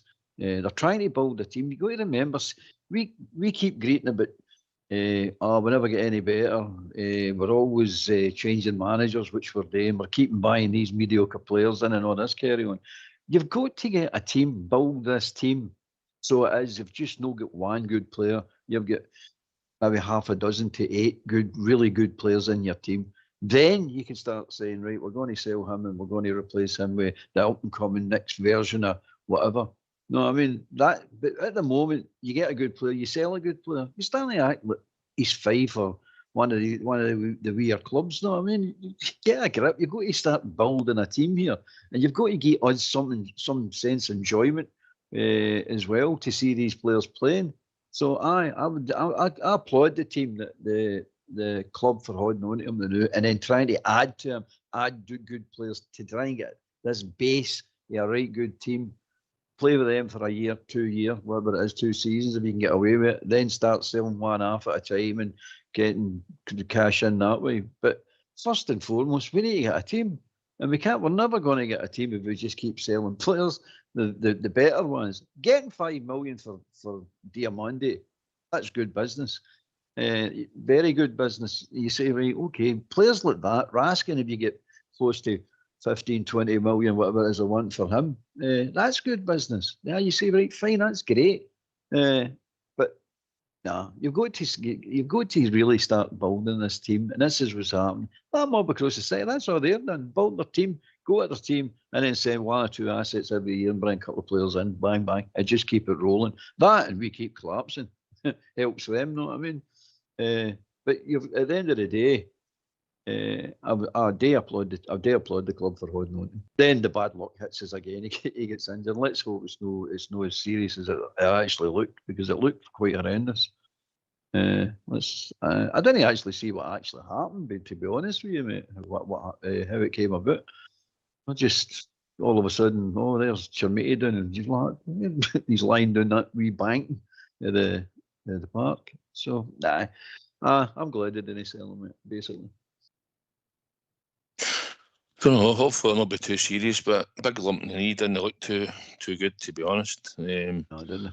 Nah, and it could be one of the injuries that could keep him out for a number of months. And then I suppose, saying it with tongue in cheek, Majowski might be thinking, well, that's no bad, because I might have been up the pecking order.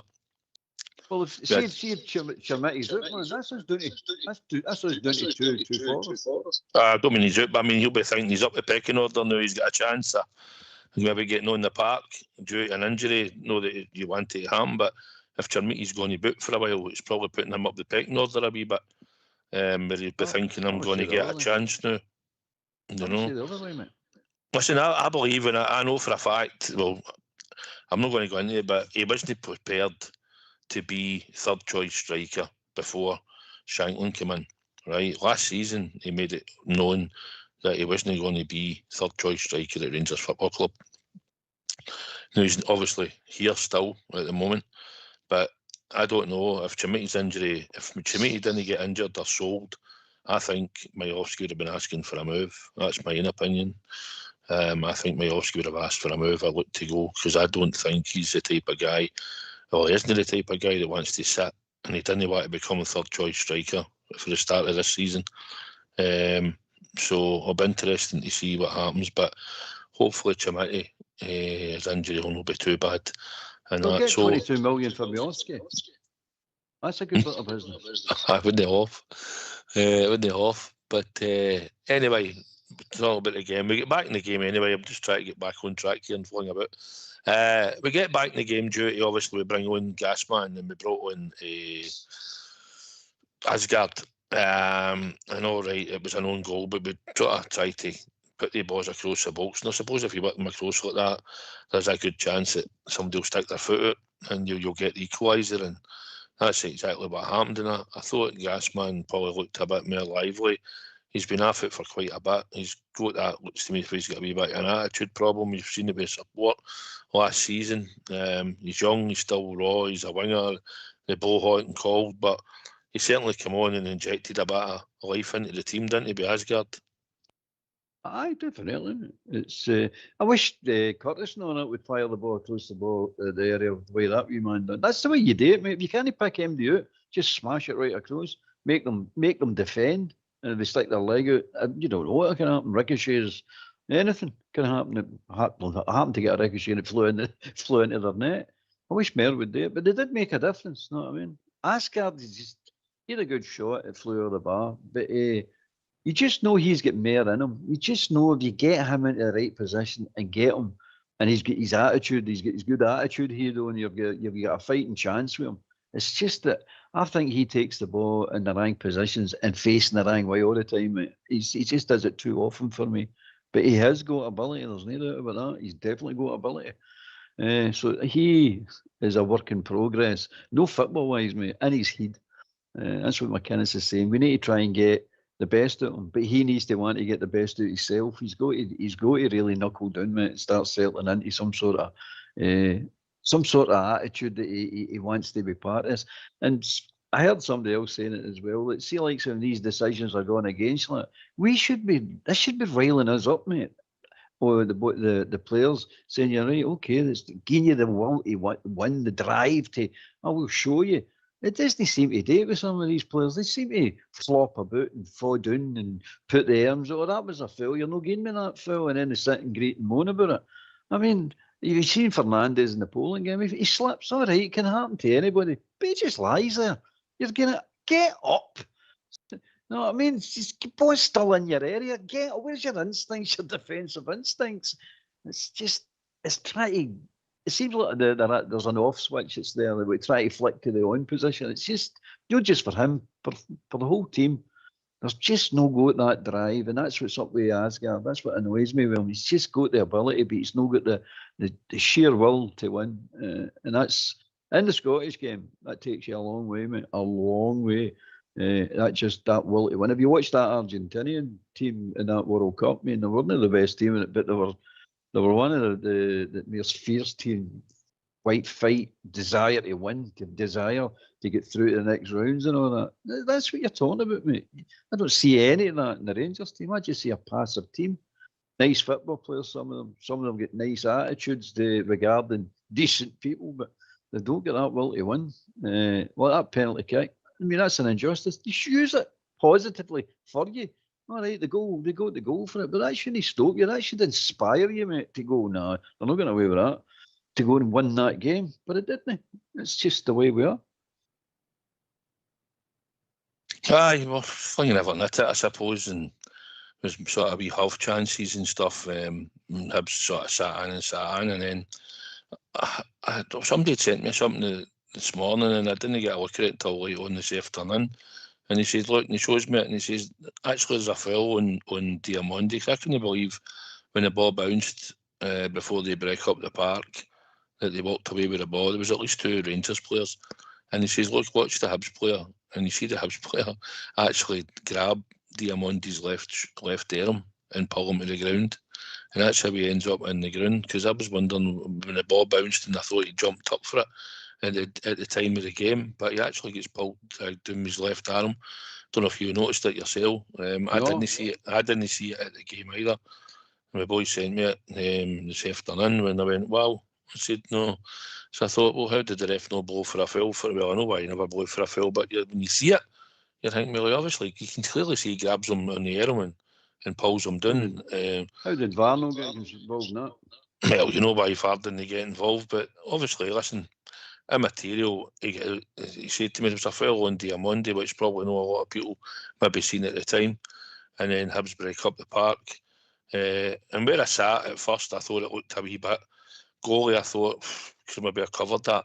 But you see, it was later on, as we noticed when we were sitting in the boozer on Sunday night, you noticed there was a wee toe. It comes off Romans's toe and just takes it that wee bit wider, Pandur.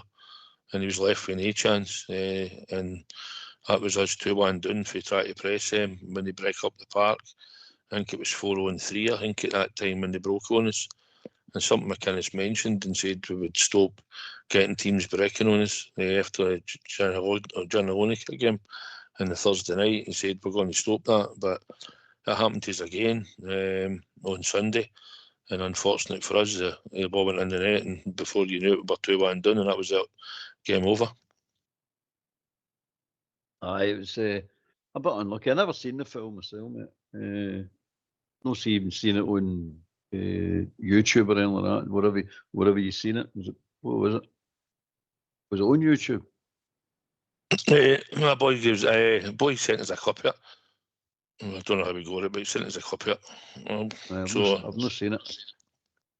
You might get it on the highlights. Maybe I don't know what they show you on the highlights, but he sent us it this morning. I seen it this afternoon.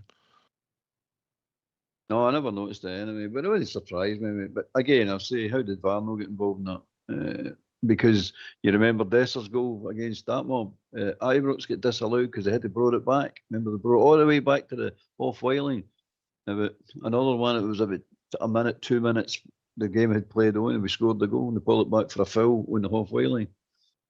So how did they not get involved in that?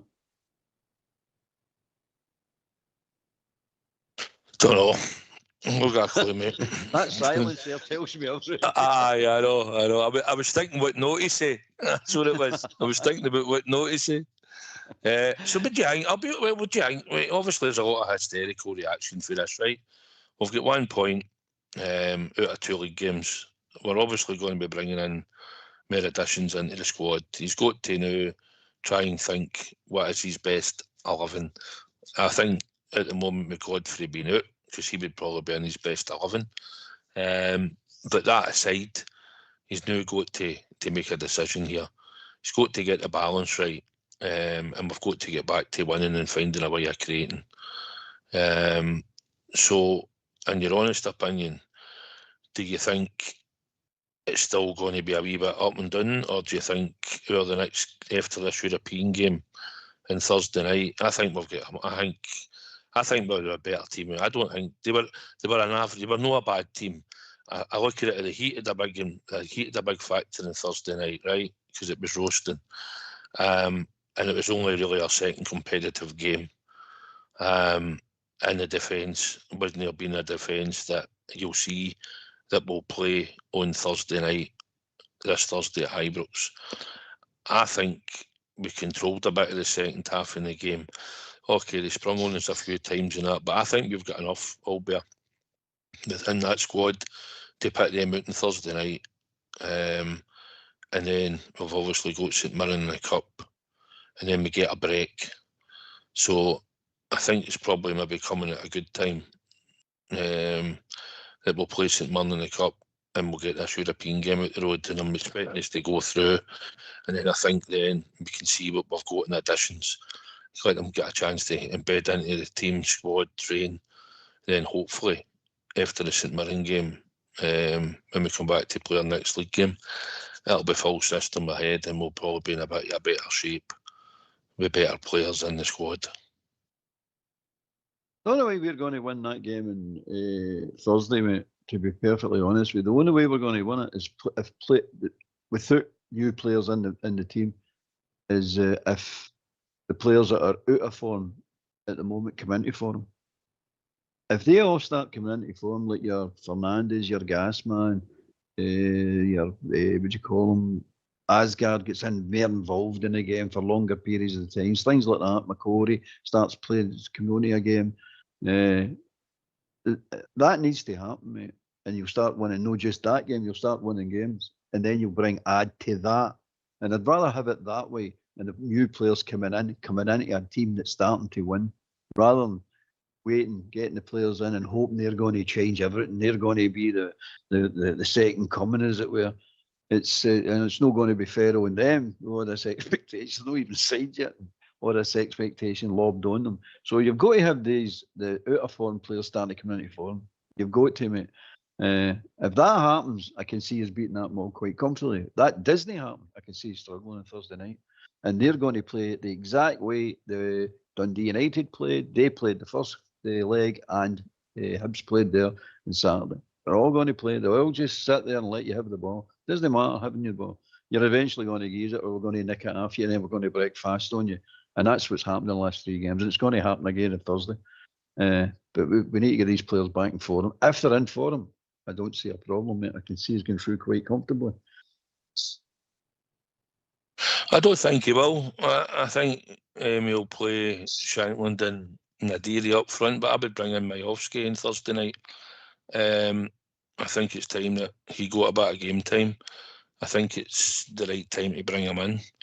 And I'd like to think that we can put thread balls through for him to run onto like he did to get us a penalty against St Etienne, because that's the type of passes that he needs. And if he makes the right runs, and then he can maybe play the balls over the tap, I think they will come and sit in and try and hit us on the break. But I think we should have enough. I think we've got enough on Thursday night to beat them.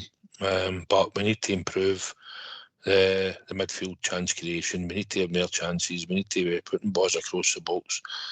I think Ikota had a good wee game on Sunday, and I think he'll be industrious for us in Thursday night. And I think hopefully maybe Gasman will come in and start, and it's down to him to start well and hang me as well on Thursday night, because we need 2 wingers to go out and create chances. I don't think Finlay Curtis will start. I don't think he'll probably be on the bench. So listen, as we're drawing in, we've got half an hour of the show left. So hopefully we'll maybe get another one or two callers on before the end. So let's hear from you. Why don't you give us a call on 0141 356 1972? It's your show, it's your platform. Let's hear from you.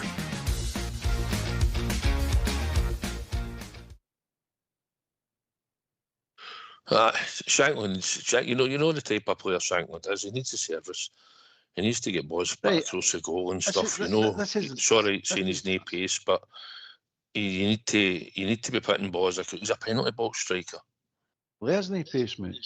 I know, but he's a penalty box striker. Oh, I know he is. You get the ball in there. You get the ball to him in that box. He'll score more likely than not. Put it that way.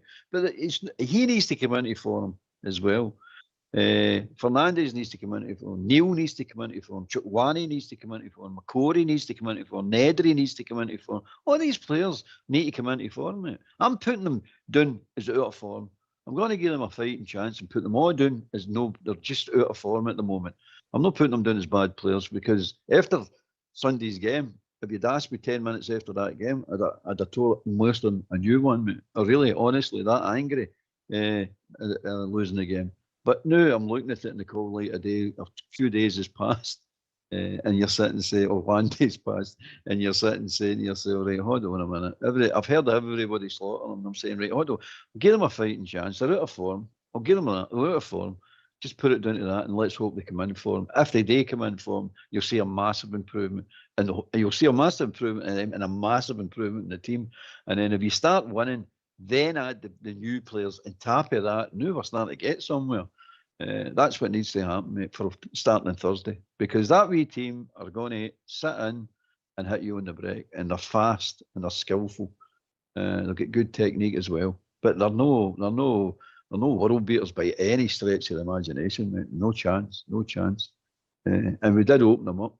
A couple of times we opened them up, especially the goal. We opened them up with a goal, a nice wee 1-2. And funny enough, it was Diamandi actually played like a football player for a chance, and they had done a 1-2 with Romans, and the ball gets whacked across. Big Chermiti should have scored, but he did miss it. And why he missed it, I don't know, but he missed it, and the defender put it in. So that sort of thing happens in football. But if you stand back and play the way we played on Thursday, no, they only need a draw. Any draw does them, remember now. Any 1-0 victory or any draw or anything like that they're through with a draw. Whether it's nothing each one, it doesn't matter what draw it is, they're through. So you need to get that in our heads and say, look, we can't let them break on us the way they were breaking on us. And how do you do that? Well, we can say you need to be more careful with the ball. Well, you just need to be more telling boys through. You need to make them defend first and foremost. What you don't do is try an impossible ball and give them the ball to their feet and let them break straight away on you. And that's what happened with Hibs. All right, you're saying there was a foul first, but that's what happened with Hibs, and that's what happened with them. There were 2 pathetic goals we lost against the Polish team.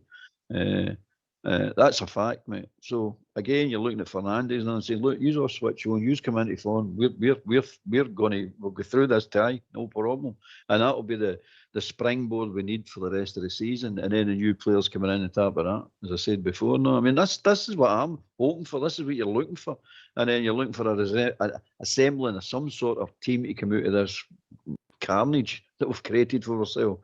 And then you say, right, we can see where we're going now.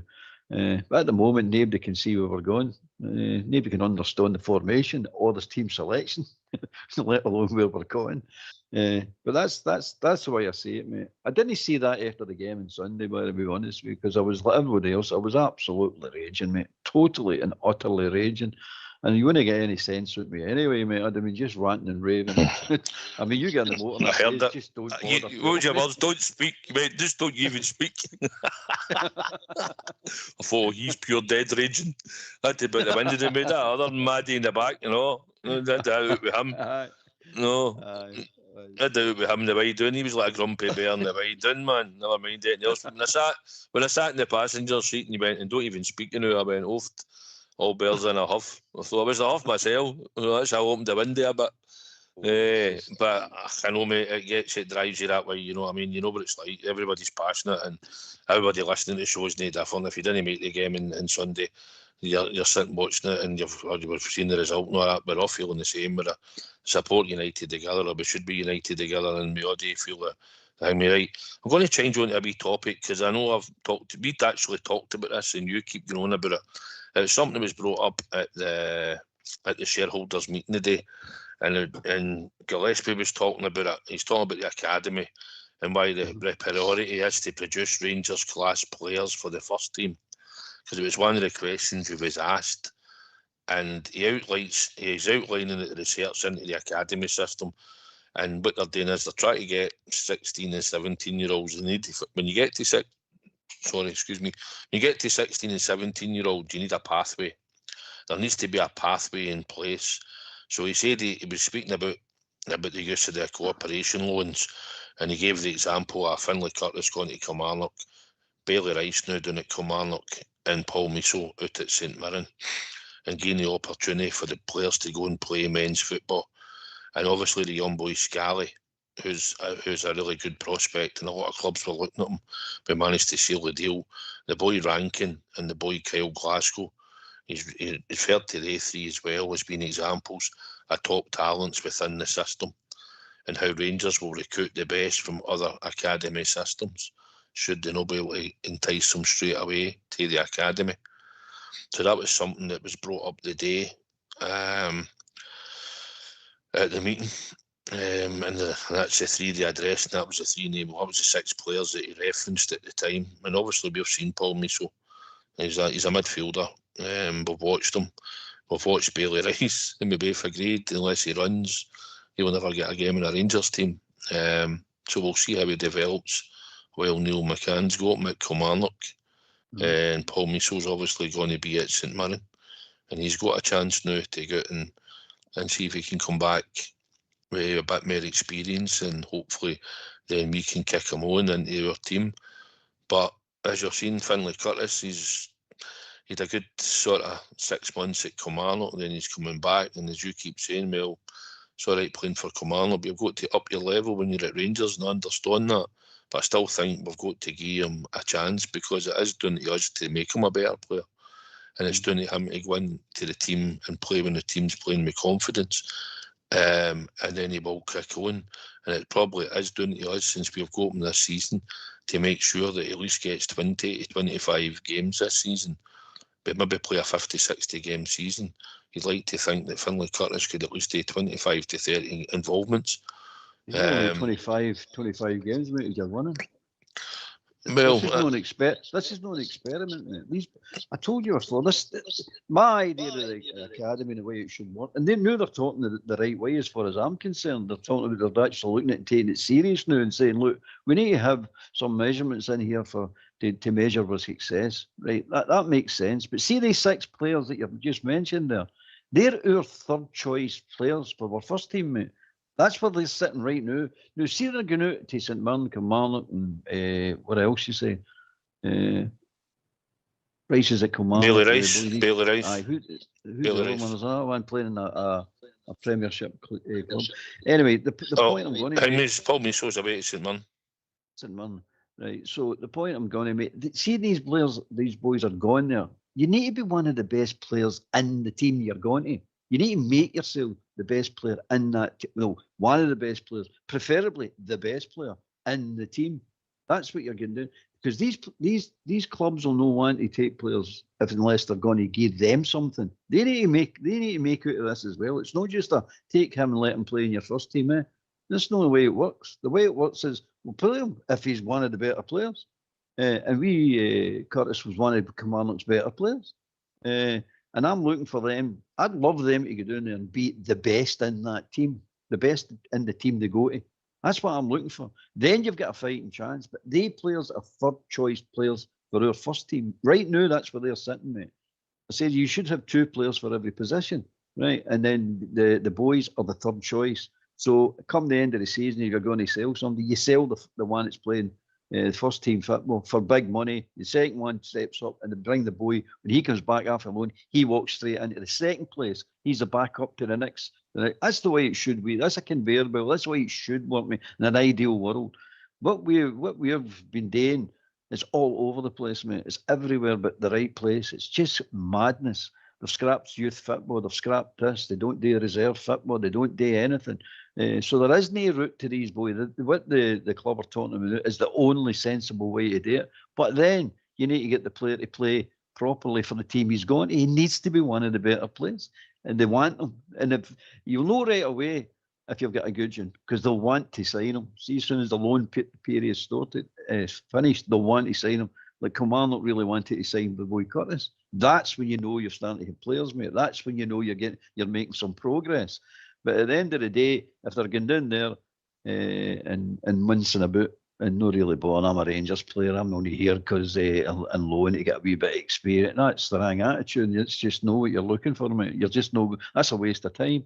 What you're looking for is the boy to get down there, like Curtis done at Kilmarnock, and show them what he's got and actually produce something and actually score and actually be a valuable member of, not the squad, the team. He's actually in the first team. That's what you're looking for, mate. And I can see, and that fills me with confidence, because I said before that academy, they may as well shut it down the way they're running. It's just a waste of time, complete and utter waste of time. There's no getting anywhere. There is nowhere to go. You've got boys sitting in the stands watching the first team playing football all season. They play the occasional game. How do you develop doing that? That's just nonsense. It's absolute nonsense. But again, there isn't any league for them to play, and that's stupid.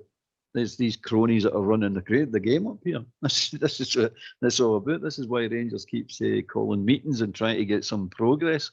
But again, a lot of them are not interested. One team's winning everything. One team's getting all the European big money. That'll do for them. They're just jogging along quite nicely. Why would they want to change anything within the game? Everything's going their way, so they're quite happy for the status quo to remain. But we're no, and the rest of the clubs, they're no either. But they only buy into it. The players you're gaining them are going to produce something for their team.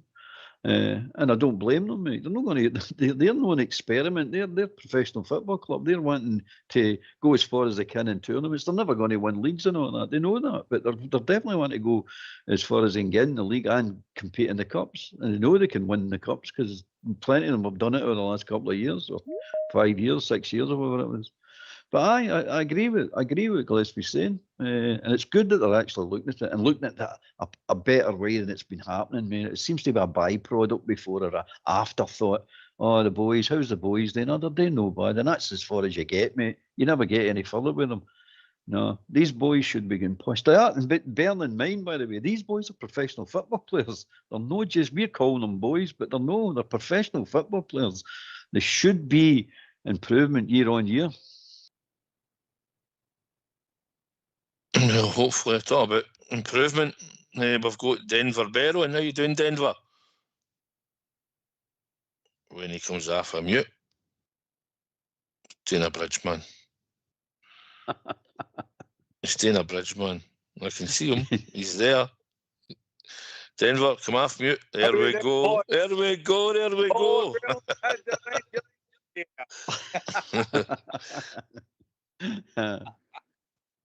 How are we doing, boys? Tough night, mate, but like anything, follow, and we'll get there in the end, mate. I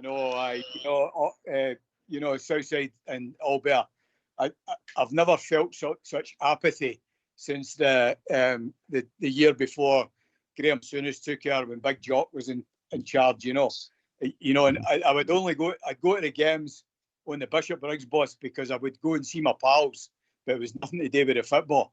And now I've got to Denver, Colorado, I've no pals at all. So you haven't got pals, you've got us, we're just thousands of miles away. That's right. I'll just raise a glass to you in the morning, Albert. At 5 o'clock in the morning, I'll raise a glass. Albert, cheers. Throw one on my neck. Good for you, mate. Oh, aye. Anyway, Southside, a question for you, Southside. What gives you mate, that we're going to get a result on Thursday and next Sunday? I think we're at home. I think there's large spells in the game in the second half out there, and the heat had a big part to play in it because it was roasting earlier. But I just think we'll have enough. I've just got a feeling Ibrox under the lights on the Thursday night. I just think we've got enough. I think there'll be a wee reaction. I think the young Japanese boy Yokota will come in and start. I think we'll have a go. I think we'll be all guns blazing at the start. We've got to. Listen, they're a dangerous team, but I don't think they're a great team, Denver. If you look at the 2 goals we conceded, they were poor. I think our defence will be stronger as well as when we start the game. I think Sterling will play right back. I think McCann will play. I think Fernandes will play, and it'll probably be Romans at left back. And I think that'll be stronger than what started earlier. And I think midfield, he's just got to get it right. Asgard, I think it'll come back in. I think we have to, because we need a bit of creativity. I think we should get Gassman in one wing, I think of Yokota on the other. And I would like to think he'll maybe bring in Majowski and play Shankland maybe just half, or play the 2 of them. Shankland, on his performance on Sunday, doesn't deserve to start, to be honest. But we need goals, we need balls in the box. We need things to fall in the Thursday night. So I'm confident, Denver. That's what gives me the confidence. I think the defence will be better, stronger.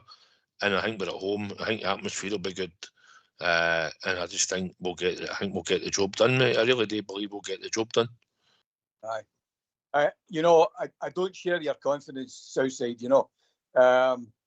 Unfortunately, I've got us doing as a 1-1, and I know you don't like that because they're going to score against us. And I don't even see us beating St Mirren. That's how apathetic I am at the moment. So, and I'm normally Mr. Positive, but this team have just ripped any positivity out of me completely, So I'm sorry I have to bring that bad news to you, bro. Aye. Listen, title to your opinion, mate, and that's what it's all about. That's what the platform is for. I'm not happy you're giving him a goal, but I get it. I get it. Why I was scared to say that to you. Albert, what do you think for Thursday? As I said to you, the only way we're going to get through, mate, is if they all start coming into form.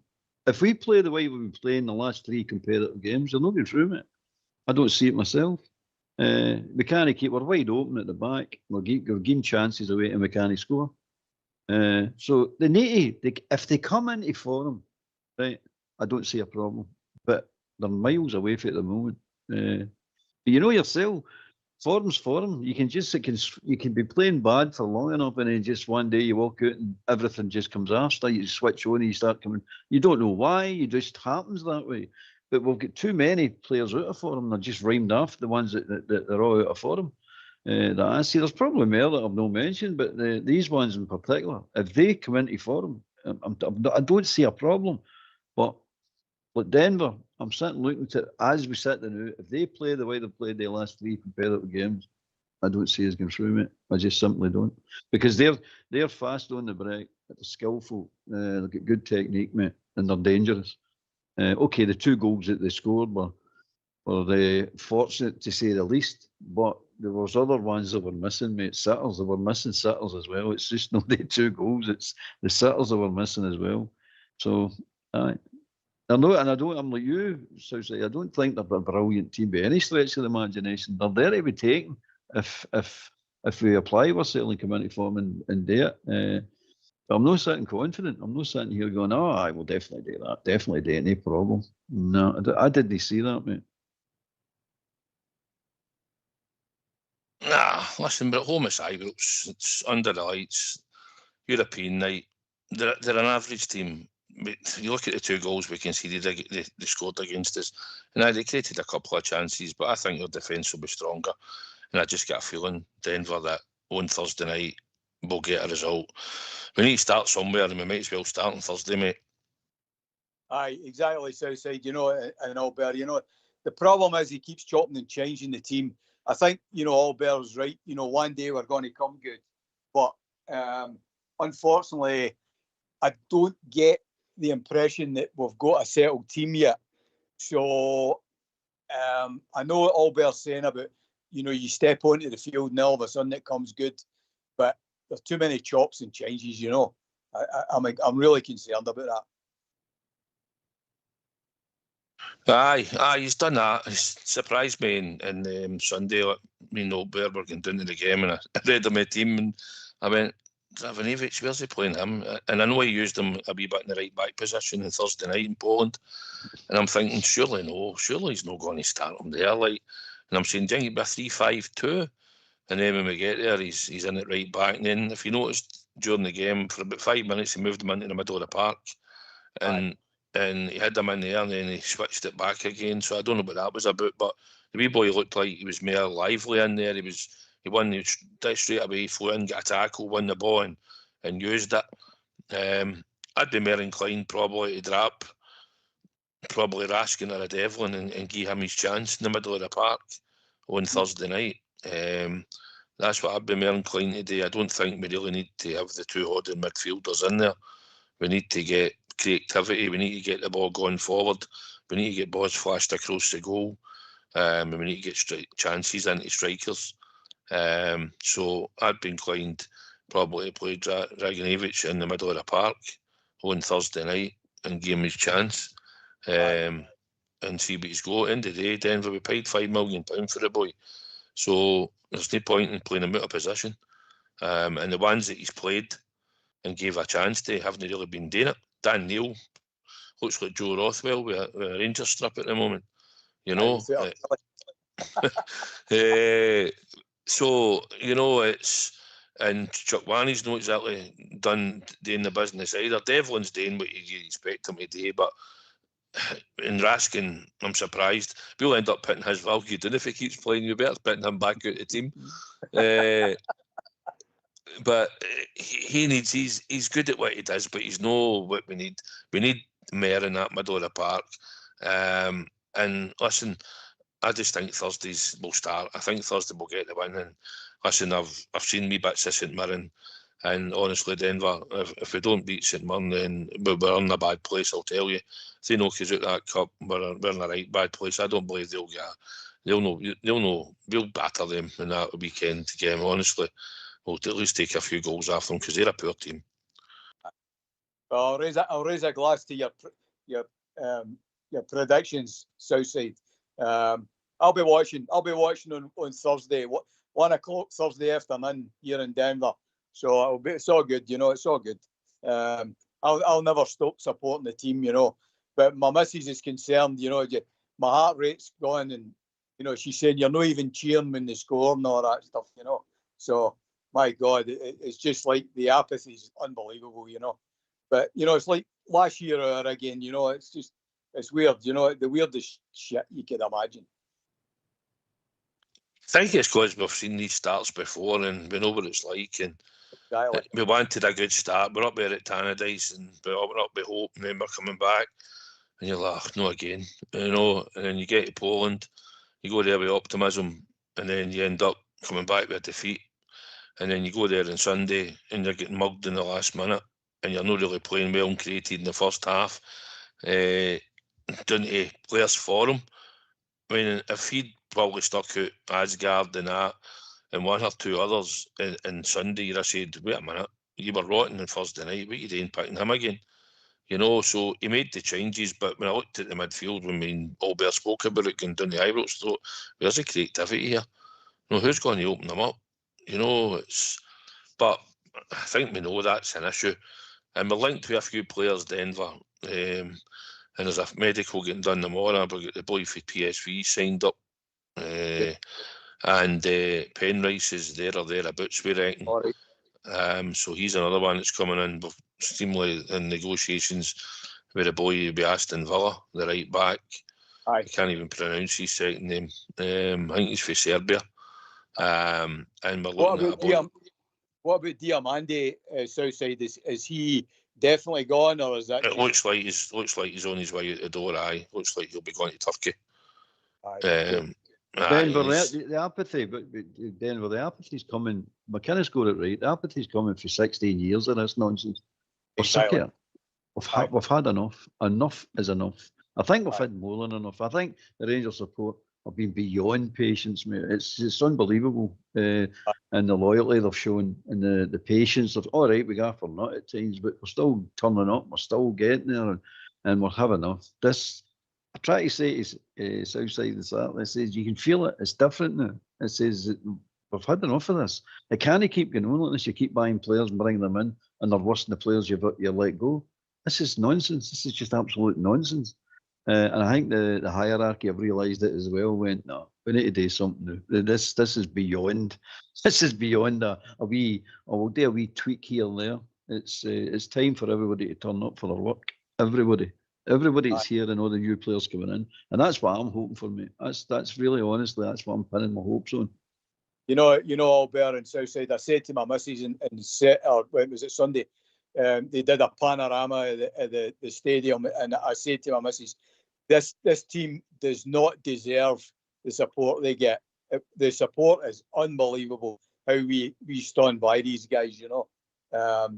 And you know, like myself, sitting 5,000 miles away and watching on Rangers TV and all that, and all the other bears across the world, you know, it's incredible, and they don't realise the support they've got. They don't get it. No, they more or less take us for granted, to be honest, Denver. You know, they take you for granted to a point. And it's such that go home away abroad and you fall away by your merchandise, you're buying strips and whatever, you're spending Rangers money on Rangers TV out there and everywhere else around the world, and everybody else does it. And we put in a lot of money into the football club. And just sometimes you just feel a wee bit disheartened and let down, but it's even we're talking about it, it's been mentioned about I would never really get a chance to go into it, but obviously there was stuff mentioned today about merchandise and Castore and all that, and the 8-year deal that we signed up to. I think there's about 1.5 to 2 years left in it or something like the Castore deal, because they're saying they wouldn't have done that deal, but they understand why it was done and the quality of some of the strips, and they're looking to put another 5,000 or 6,000 into Ibrox below on the pitch again. If we get any lower that pitch, we'll be doing beside the subway, mate, honestly. But they're looking to do that. And even some of the views at Ibrox, you've seen a couple of the sort of restricted view bits that we've got there and that for supporters that are going. It's pretty poor. But all we care about is the footballing side. We just want, if Rangers are winning, nobody cares about all these things. Nobody cares about who doesn't get a game for weeks and weeks in the team and what's happening to that player or that player. That player's sitting there and he's getting 20 grand a week. But nobody cares, because when you're winning and you're being successful, all these other things outside the club, you don't think about. It's when we've had what we've had for the last 15 years, then you start to criticise and you look at things after the park and wondering how it's not done right and why is it not right. And then you're looking into recruitment, you're looking into directors, you're looking into this and that, because that's what you start doing. You scrutinise the whole club, you know. So this is what it all comes down to, you know. But listen, I'm hoping we'll get it right. I'm sure McInnes will get it right. He's the right experience. He knows the Scottish game. I'd like to have thought we'd have had more points than what we've got, 100%. But I understand that some of the players are back and their fitness levels are up and down, and we're going to bring players in.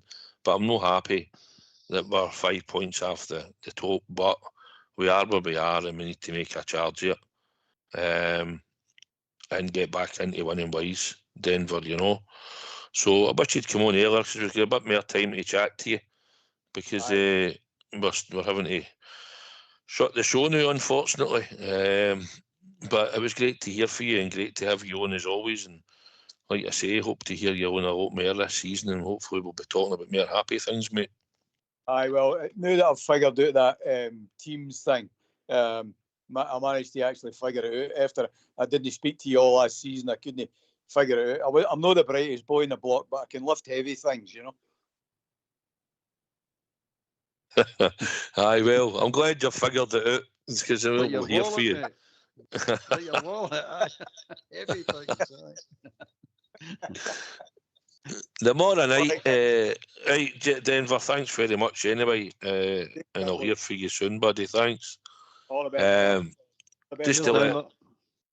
Just before we shut up, old bear, I'm just going to say tomorrow night, I believe we'll get Jeff Holmes on. He's coming on to talk about his book and things to do with Rangers. Willie Woodburn. He wrote the book about Willie Woodburn. So he's joining us tomorrow night on the show. So it'll be good to have Jeff on. He was he was on before.